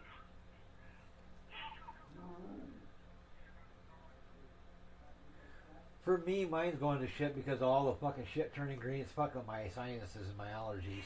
Oh, man, I'm telling you, night before last, God, man, I could, the whole entire day, my nose would run so bad, I would have to have tissue completely right there because, it would come out, and it would come out so quick, you have to be right there on it because you're looking about it was not something off. Yeah. I ended up taking, I thought I had some, not Sudafed, but Benadryl, and I didn't have none, but anyway, I turned around and took some nighttime NyQuil, man, I'm telling you, that stopped it, but it kicked my ass, and I went to sleep. I slept all night. Yeah, unfortunately, I can't take that stuff. I can't take the Sudafed or any of that kind of stuff because of my blood pressure. All right. Doctor says, take that, you could die. Damn. Because that shit jacks your blood pressure up real fucking high. I've never had a problem with it, so.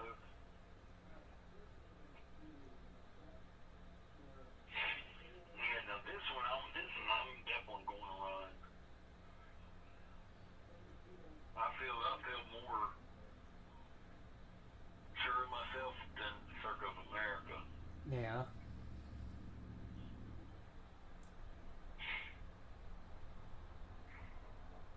Well, while you're getting that ready, I gotta go to the bathroom.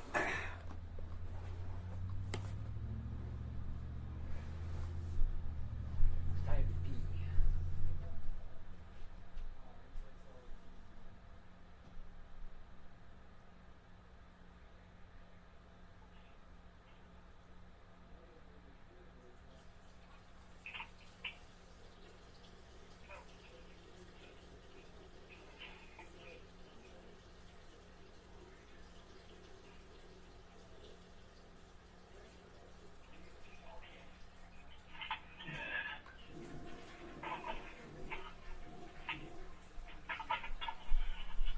There we go. That takes care of that issue. Hang on, I'm trying to give you something to drink real quick. At least that'll take care of that issue until I gotta go again later.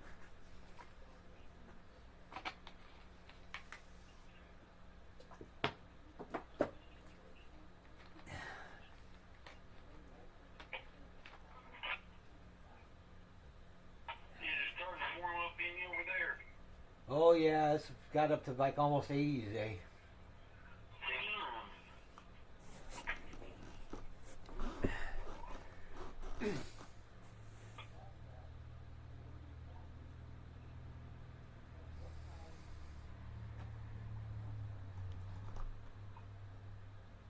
Yeah, I think it's been about a week since we've dropped below freezing at night.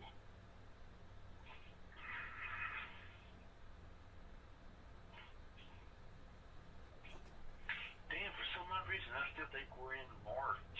But no, we're in April. Yep. Shit. Time's flying away. Yeah, right now it's 61 degrees outside right now. Let me see. And it's only supposed to get down to about 43 overnight. It's 60, and it's what temperature over there? 61 right now. That's what it is here. It's supposed to drop down to 51. It's supposed to get down to about 48. Damn, that's still cold. Yes, sir. It's still cold.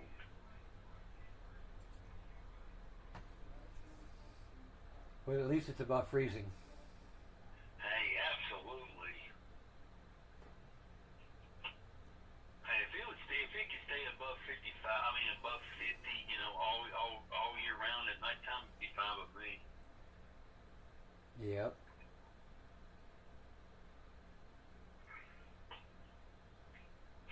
Anyway, what was I supposed to be setting up? Actually, for now, just go out and just drive it as it is. Just to get the feel for it. When it gets closer to the actual race week for this track, then we'll go through and get your setup set up for you.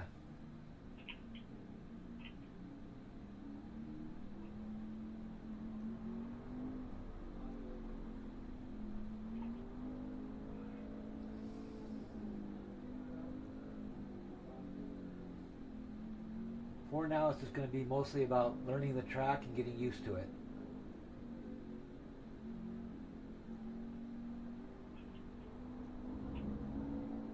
So when is your next Mazda race? Next week. Okay. I don't even remember what track we're at next week. We were at this track this week. And that might have been one of the reasons I was fucking up, is because the Mazda car takes a different path around this track than the truck does. Really? Yep, I didn't know it had a different path. it does.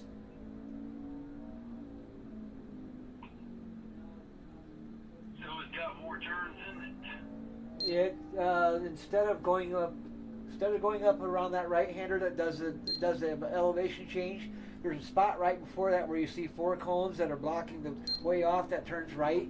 That's the way the Mazda car goes. Okay.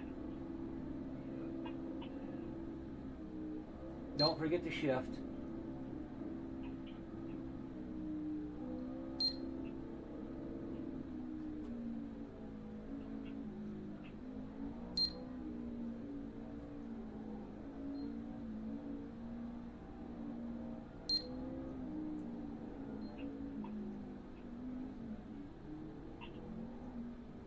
Yeah, for this track, stay mostly in second gear.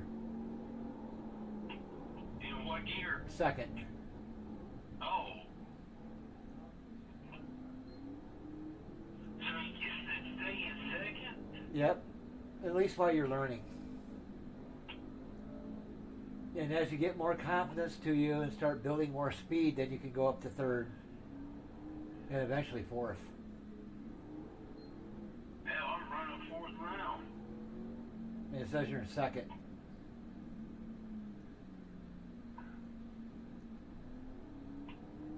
But damn it, line. Yeah, because it says right now you're in second. Wow, yeah, I'm at four. I'm already fourth.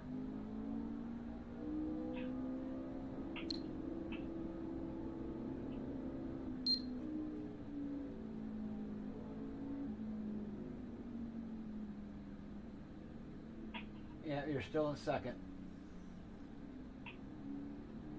That's a bad glitch right there.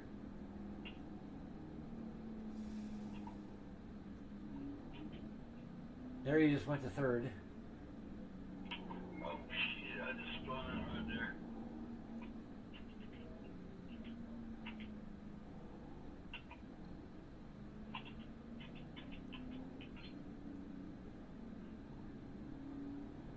Yeah, through some of these corners, third you're going to carry too much speed into the corner, and you're going to have trouble with it.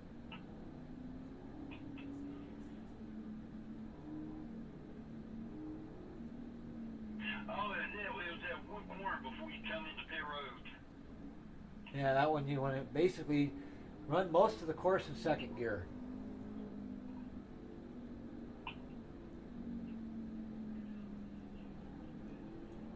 And eventually, as you get more fucking experience behind you, you'll shift to third and possibly fourth on the front stretch. And then when you start seeing the countdowns at 6, 5, 4, 3, 2, 1, that's when you start downshifting and braking. And you want to get to your corner speed by the time you get to the sign 1.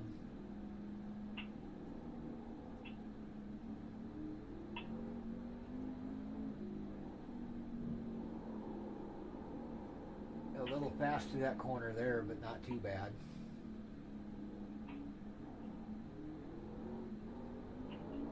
Easy on the throttle. Bit too much. Easy there, big fella. Right.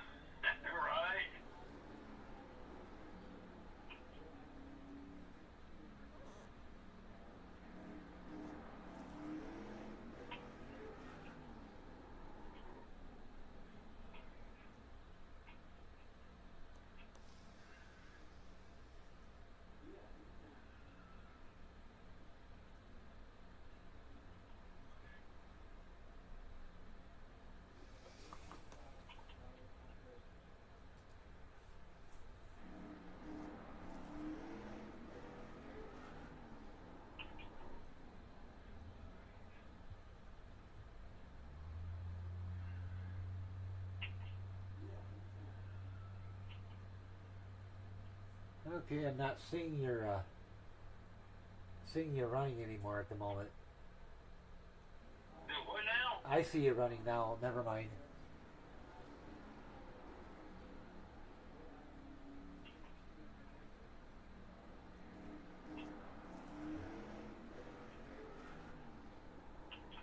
Trying to figure out where you're at. I'm coming across the finish line right now.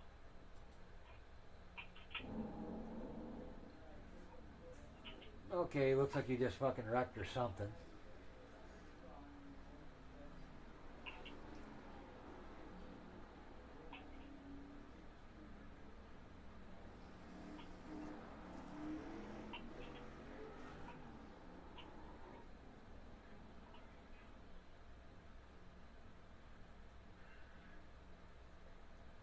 Yeah, your stream shows you with mine up right now. It's not actually showing you driving.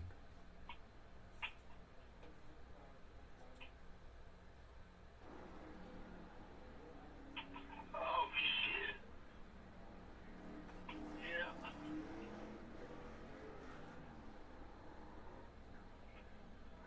Yeah, I'm wondering if your fucking OBS crashed or something. Let me go check and see real quick.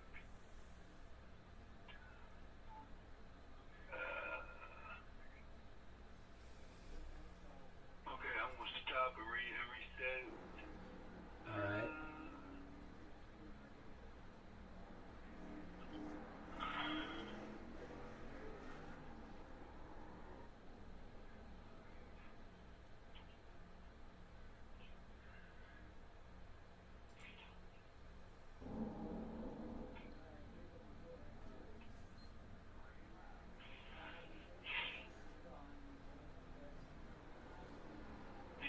Start coming back up here in a second. Alright, I'll just open a new session to see you here.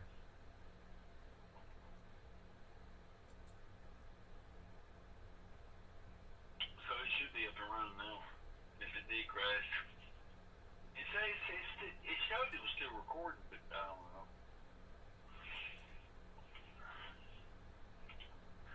Alright, I'm on your desktop and it shows you in OBS, but it doesn't show you in iRacing. Now it shows you on pit road.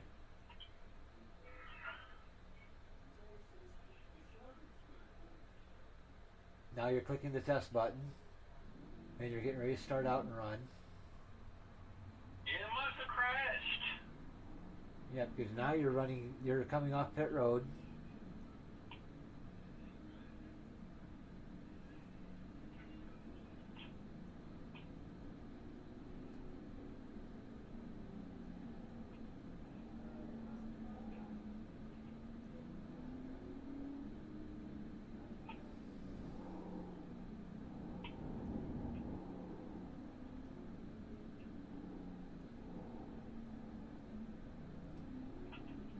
Alright, so far the only thing I see you making mistakes with right now is you're not quite as smooth as your steering with you should be.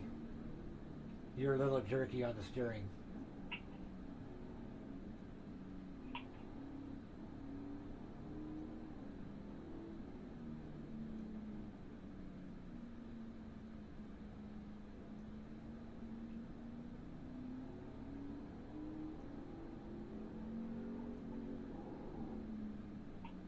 Alright, you're coming through the final turn before the front straight. That looked pretty good. Coming down the front straight. Across the start finish line.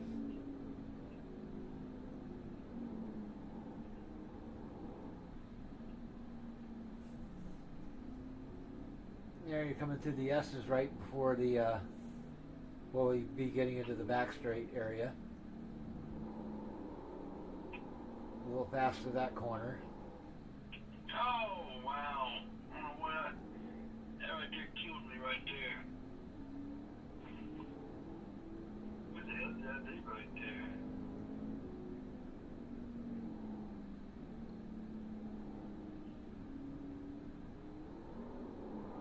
There you had it.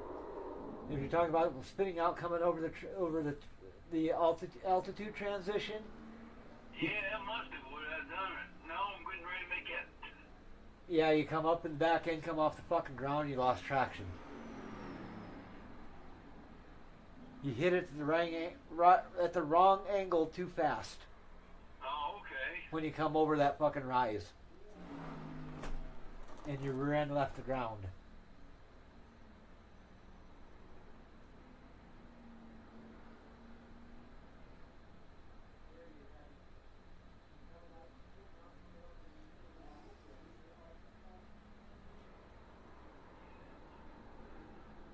Right here. Yeah, right there. Sure enough.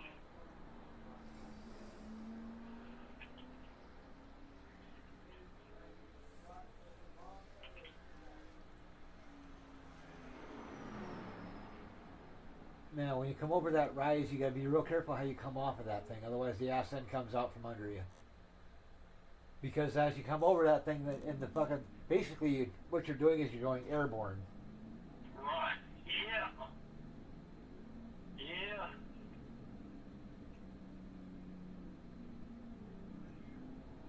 So come through that section a little slower than you've been coming through it, and come at it at a little bit different angle.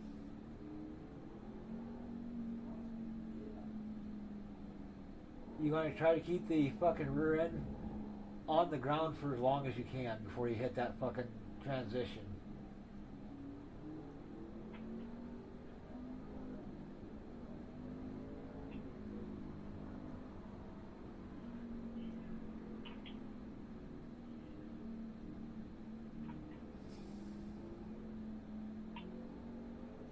And try to come over that rise as straight as possible.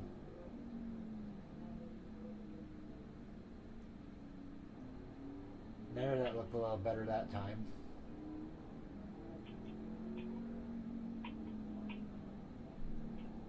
Now, one of the key points I use to determine where I'm going to brake when I'm coming down the front stretch is I start braking at about the start-finish line. Right. And then I use the countdowns when things on the left side of the tractor that go 6, 5, 4, 3, 2, 1. I want to be at my turning speed by the time I get to that one, to the number 1 sign. That is when I want to be at my turning speed.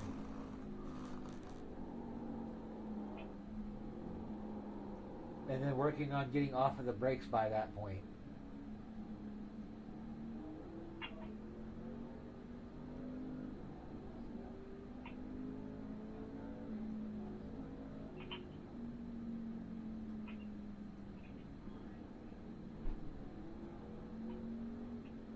They're much better over the rise that time.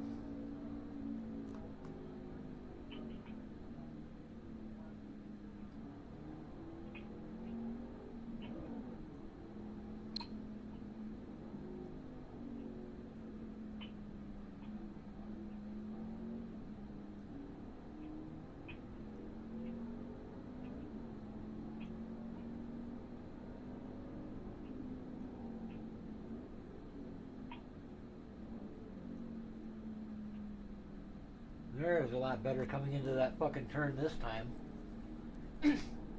Which would be the first right-hander. You did a lot better on that one this time.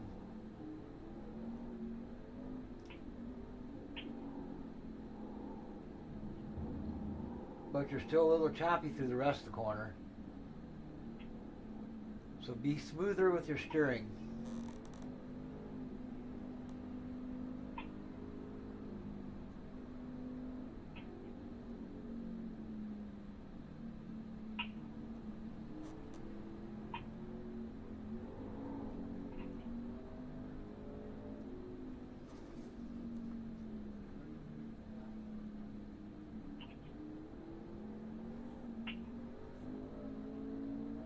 You're not doing too bad at this track. Actually, you're doing quite well. Thank you. That being said, what you want to do up until we come here to race is try to spend about 20 minutes a day, at least 20 minutes a day working on this track.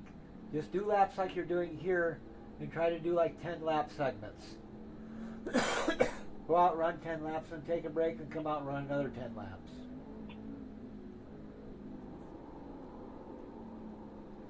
That's what I did to fucking learn these tracks, is just do 10 lap runs.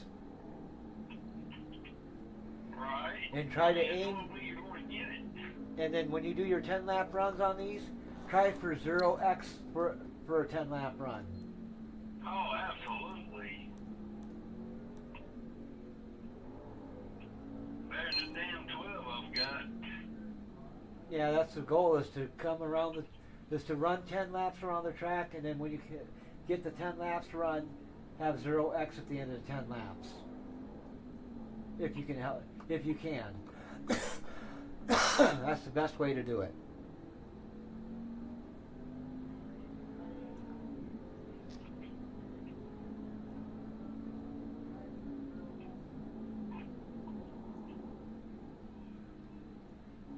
I'll have you go ahead and finish this lap, and then I'll go ahead and try running the Martinsville track with the line rack setup that you're running right now, just to give you an idea how it works on a short track.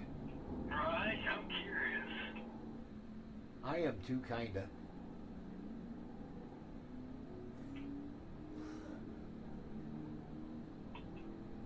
I think it'll drive pretty good, that Martinsville.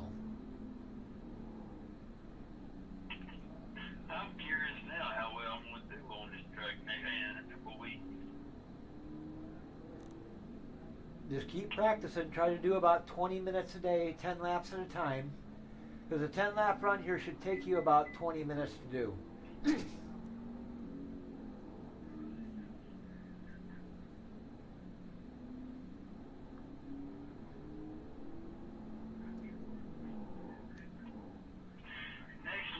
Well, this, I don't know, this year, after later on sometime this year, I might buy Circuit of America and try to learn that track.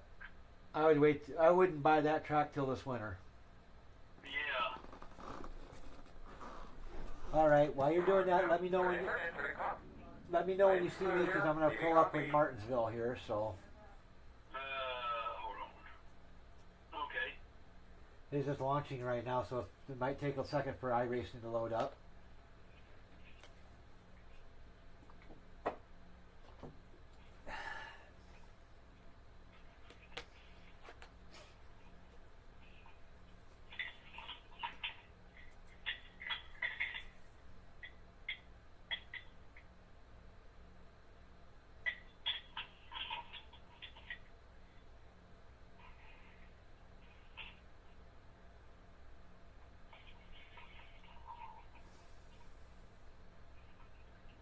All right, I'm loaded up. There ought to be a law against coffee. All right, it won't let me run the fucking. It won't let me run Lime Rock Park at Martinsville.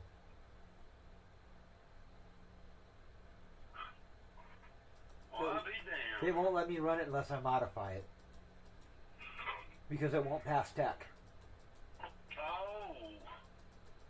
I wonder how much you got to change on it. So far, just the rear truck arm preload is the only thing it's yelling about.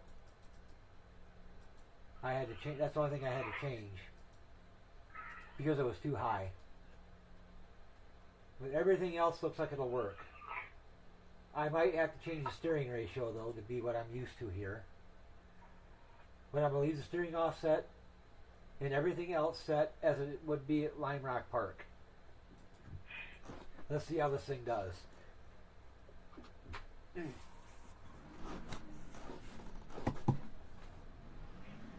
Alright, this is the road course setup on Martinsville.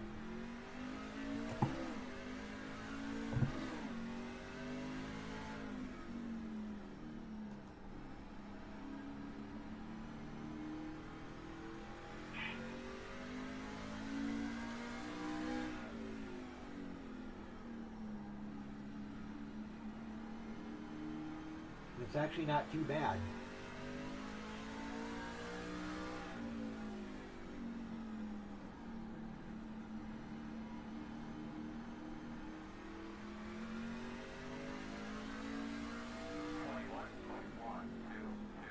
The 21-1. Wow.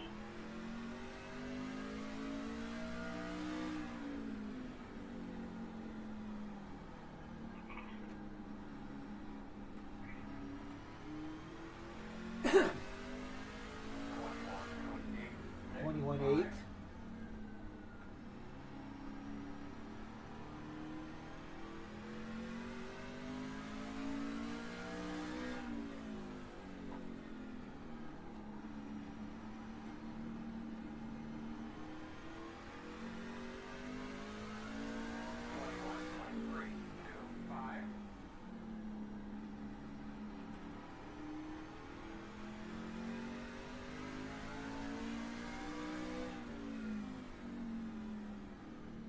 Yeah, it seems to work pretty good here.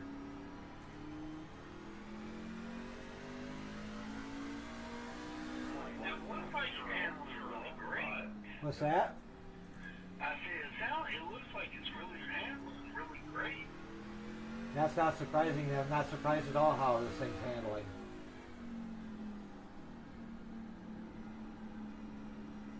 Because I'm taking a setup designed for both left and right hand turns and doing left hand only turns with it. 22, 21, 5, 4.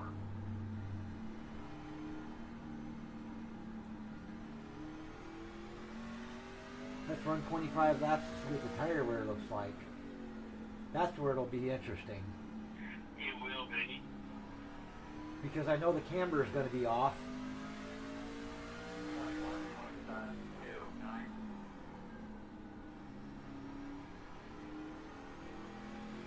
and the weight balance is off a little bit.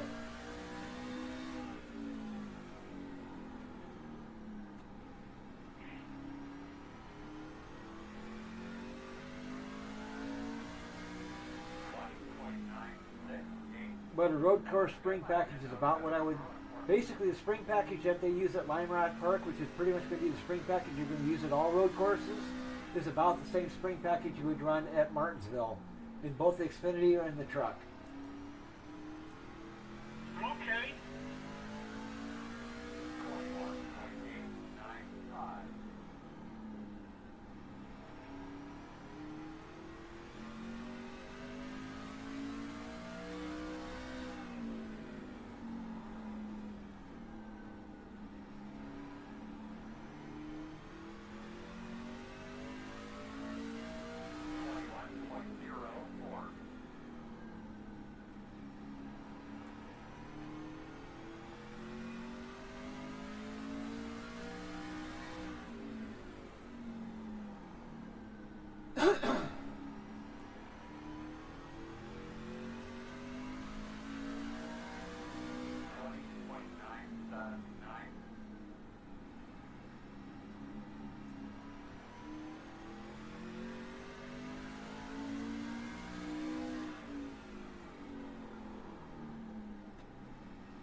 The gear might be off a little bit between what Lime Rock Park would set it for and what Martinsville would rather have it set at.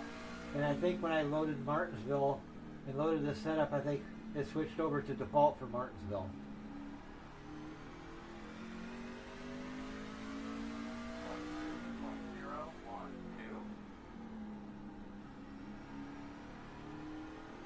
Because it's geared about what the Xfinity car would be geared at.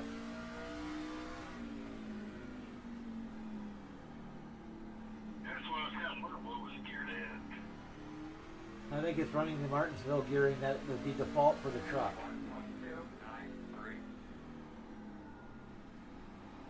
Because I know my Lime Rock Park has a little different gearing setup on it. I geared it a little bit higher than I would Martinsville.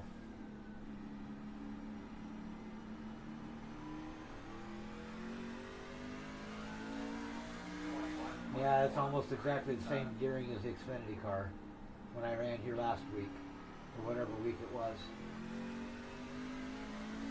2 weeks ago, I think it was.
The weight balance is off a little bit. I can feel that, but other than that, it's not too bad.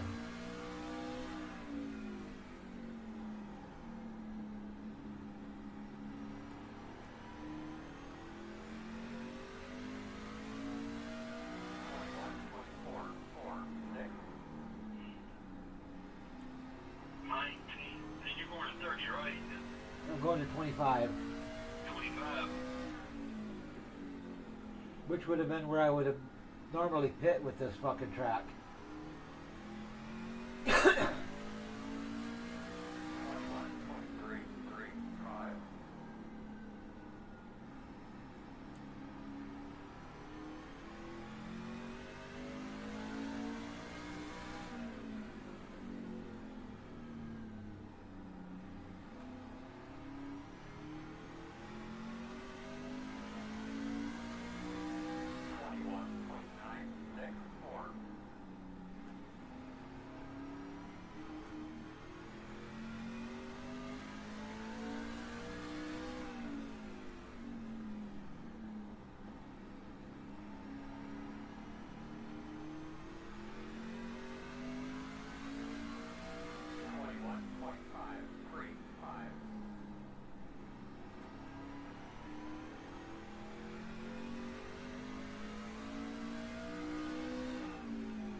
that's 25.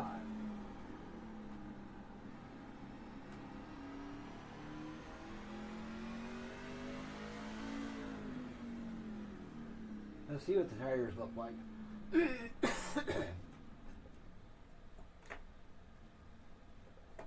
here's what they're gonna look like. I got an idea what to expect though. What do you think? The right front surprised me though.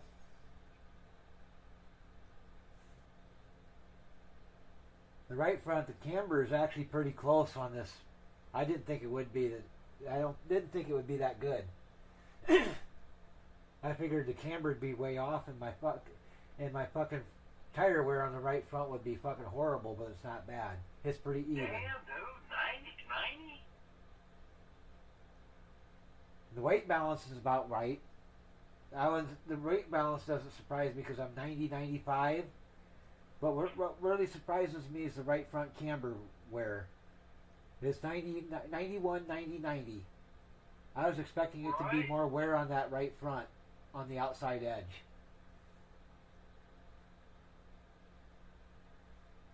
That is, damn, that's impressive.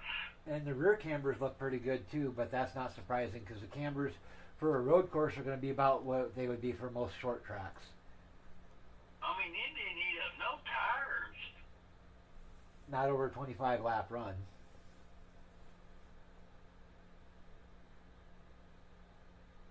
So it worked pretty good. I kind of figured the only thing that surprised me was the camber wear. The camber wear was surprising me a little bit. I figured it had more edge wear than I did. But it wasn't too far off. That's why that thing felt so good. It looked like it felt really good. Yep. And by comparison, my Xfinity from Martinsville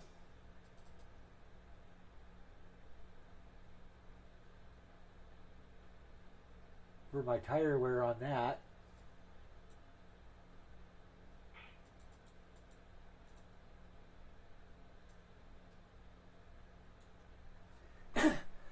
now the truck was showing on the right front, it was showing 90, 90, 91 or 91, 90, 90, and on the Xfinity car we're 89, 89, 89, so the camber was actually fairly close,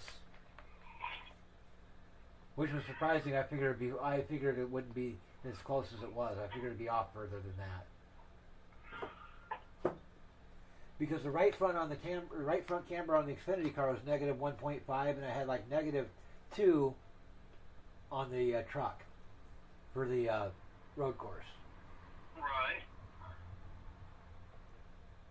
So that actually worked out pretty good. Wow. That just goes to show you that a road course setup will work good on a short track. No doubt. I wonder how well that would work on Bristol. Let's find out.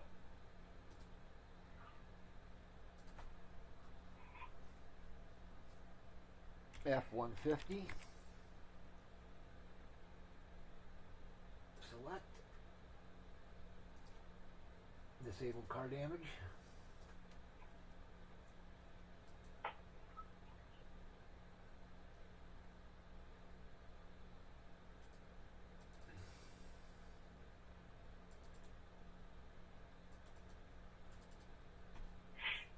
Now I already have my setup built for Bristol, so we'll see how this Lime Rock Park works at Bristol. And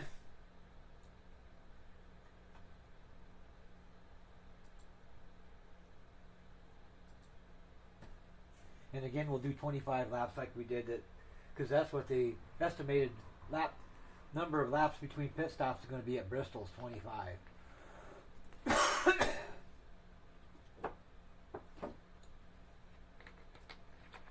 Alright, we're still on our setup. Make sure nothing's out of the fucking ordinary or all fucked way off. Alright, link slack is off, but that's where it should be for being a road course. The offset's going to be off, but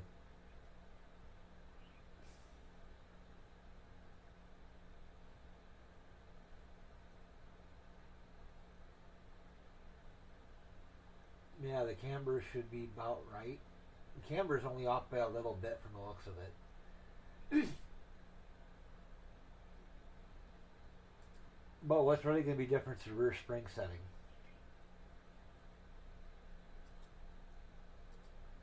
Because I was running an 800 pound spring for Bristol, and the road course is setting on 500. Right. So the springs are a little softer on the rear for me than they would be for Bristol for the trucks. The front springs are the same. So let's see how this thing does over 25 laps.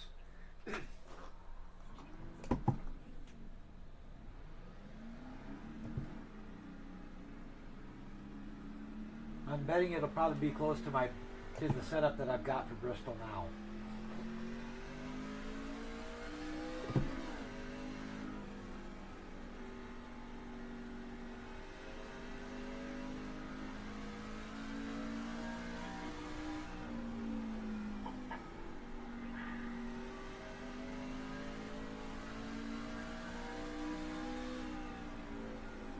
Yeah, the rear springs could be stiffer. I can already feel that.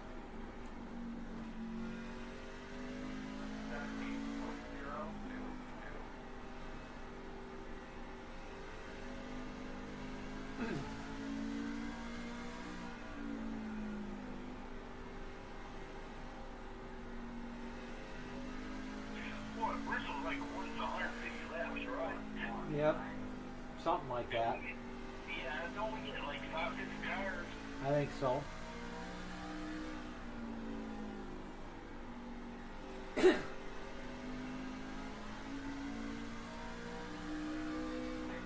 Yeah, the rear springs are too. The road course rear springs are too soft for Bristol. Yeah, I can tell. Because it doesn't want to turn. It doesn't want to rotate very good. Yeah, I can see that. Not nothing like Martinsville. Martinsville was good. It is not so well. I've got to use a lot of brake to get the fucker to rotate.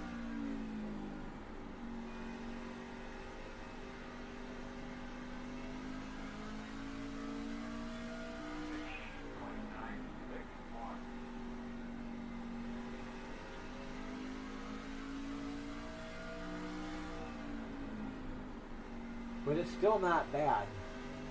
It's something that if I had to race this setup, I could.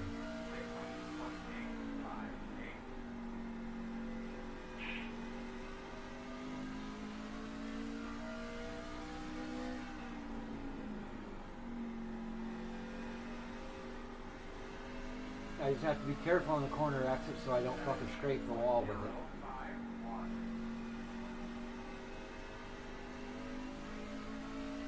That's the only thing I'm noticing about it. It's a little bit tight on exit.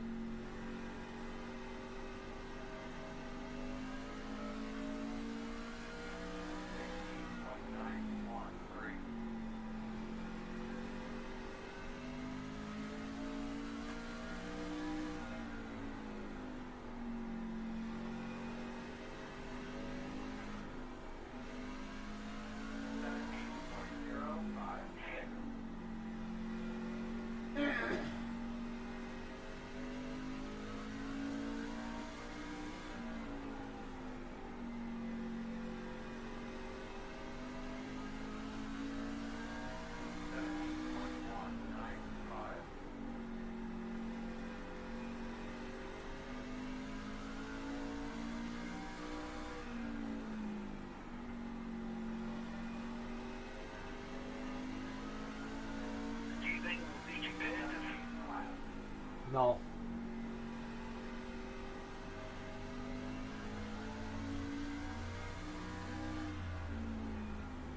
It's about a second too slow.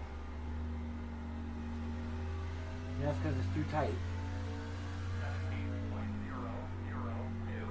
I can't get it to rotate good through the corner. So those rear springs are too soft.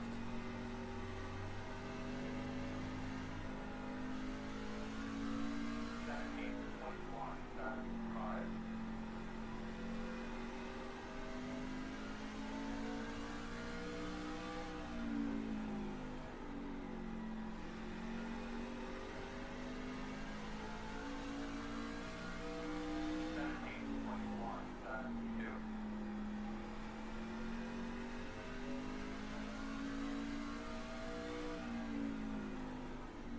Yeah, that best lap time should be down in the 15s if I wanted to be competitive.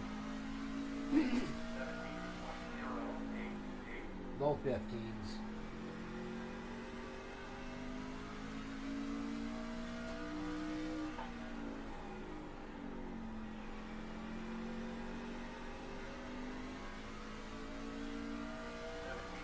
I should be seeing like 15-1, 15-2s.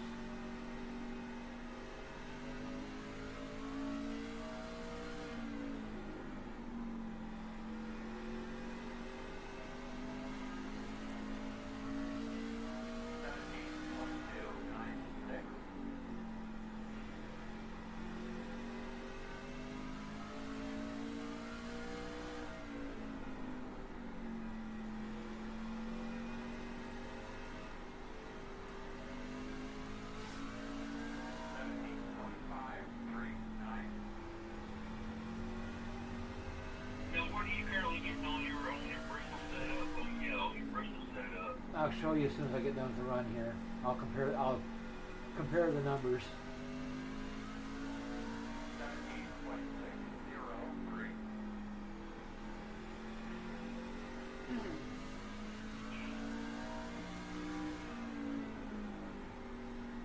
We've only got a couple more laps to go yet.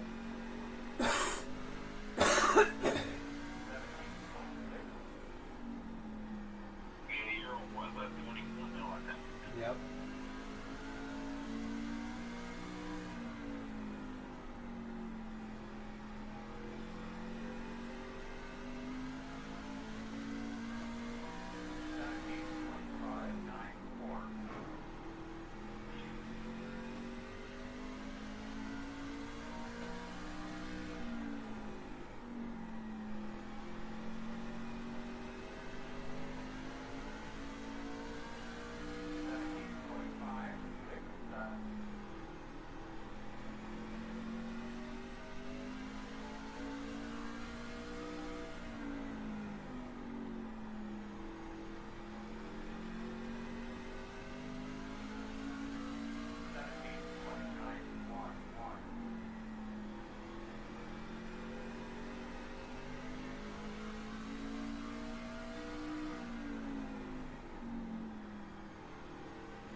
Alright, it was getting what?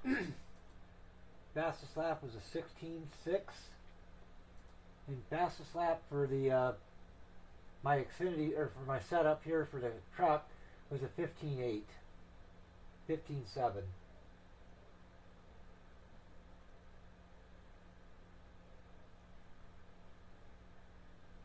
So I'm about a second quicker with my setup versus this one. Tire wear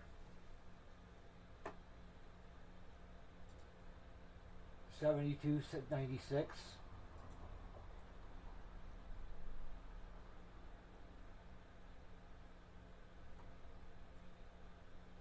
So it's definitely tight. Yeah, the springs are not stiff enough. Absolutely. Yeah, the rear springs ain't stiff enough.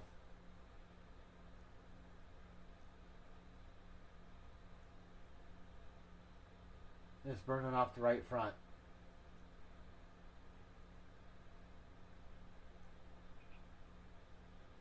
Yeah, so definitely that setup's not going to work at Bristol very well. It'll be enough to get you around if you need to run it in a pinch, but you're not going to be competitive with it. Because that's a good second, about 1.2 seconds slower.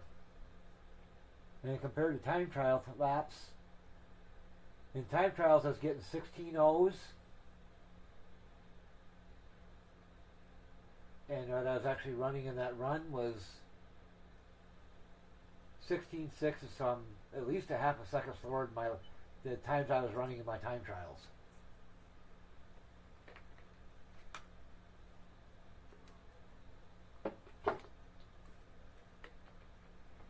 So it's definitely not the best setup it could be.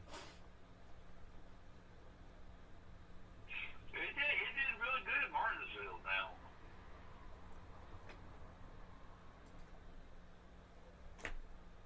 Yeah, unfortunately I don't have any data for the truck at Martinsville with the actual truck setup. Because I haven't built it yet. Because we haven't run Martinsville in the trucks yet. That'll come later this year. But it felt good at Martin. It felt about like the Xfinity car did at fucking Martinsville. Right. And the lap times were about the same.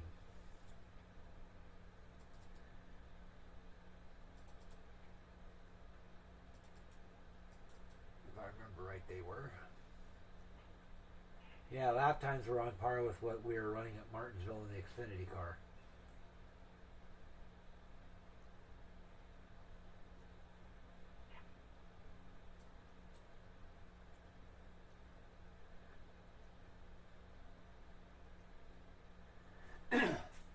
Yeah, so what you'll want to probably do is run that Lime Rock Park road course at least 10 laps a day. And try to aim for 0x during that 10 lap run. Oh, absolutely. And just get the feel for your braking points and your shifting points.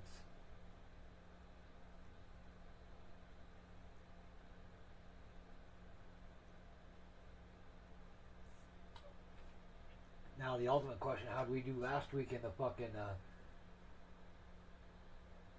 at fucking Rockingham? Let's see, where is Rockingham? Okay, that's Kansas.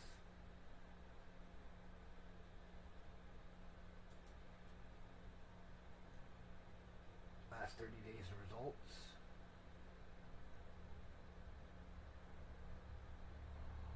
Okay, those are time trials. Where the hell is the race?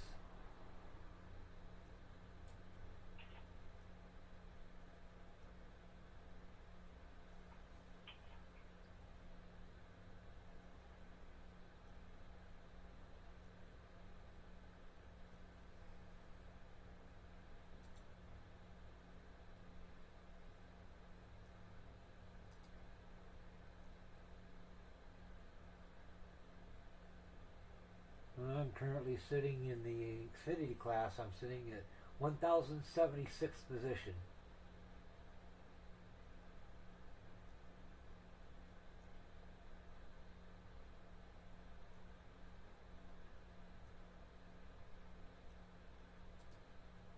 So anyway, if I want to look up to see how I did at fucking Rockingham, I'm gonna have to go back to my notes because I don't have it. I can't go back that far to look. So the Xfinity car at Rockingham, we finished 22nd place is what we qualified, and we finished 16th. We completed 92 of however many laps were in that race. I can't remember for sure.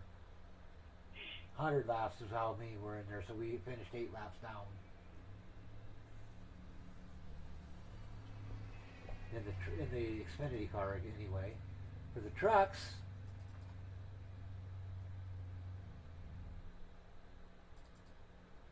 we ended up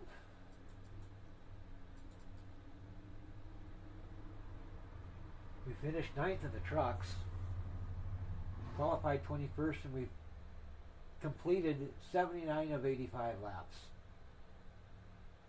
So we didn't have too bad of a run in the trucks. Okay.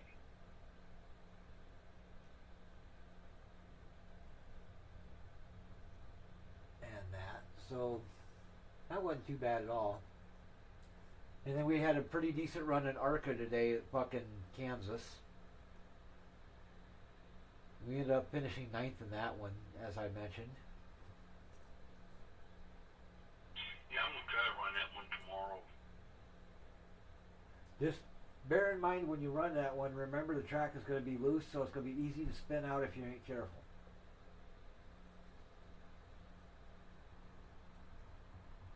What did you run the high line or low line? With a loose car, I always run the high line. Yeah. More traction up there. Yep, because a loose car is always going to be faster on the outside. I have this, I don't know why, but I have this damn love for Kansas. I don't know why. Of all the tracks out there, I got this love for Kansas. It's a pretty good track. But essentially, Kansas and Kentucky are identical. They're sister tracks. Yeah. And to an extent, they're the same. And to an extent, it's also a sister track to Las Vegas. And to an extent, Chicagoland is similar to it too. Wow. The only real difference between Chicagoland and Kansas is the backstraight. The backstretch at fucking Chicagoland isn't straight. It's a constant curve.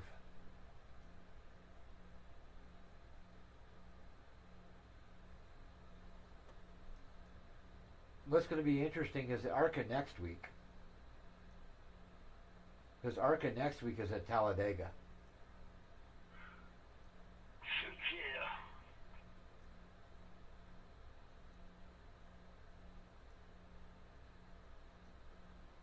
And it's going to be a fun one because we can't fucking do nothing to stabilize the car with our setups.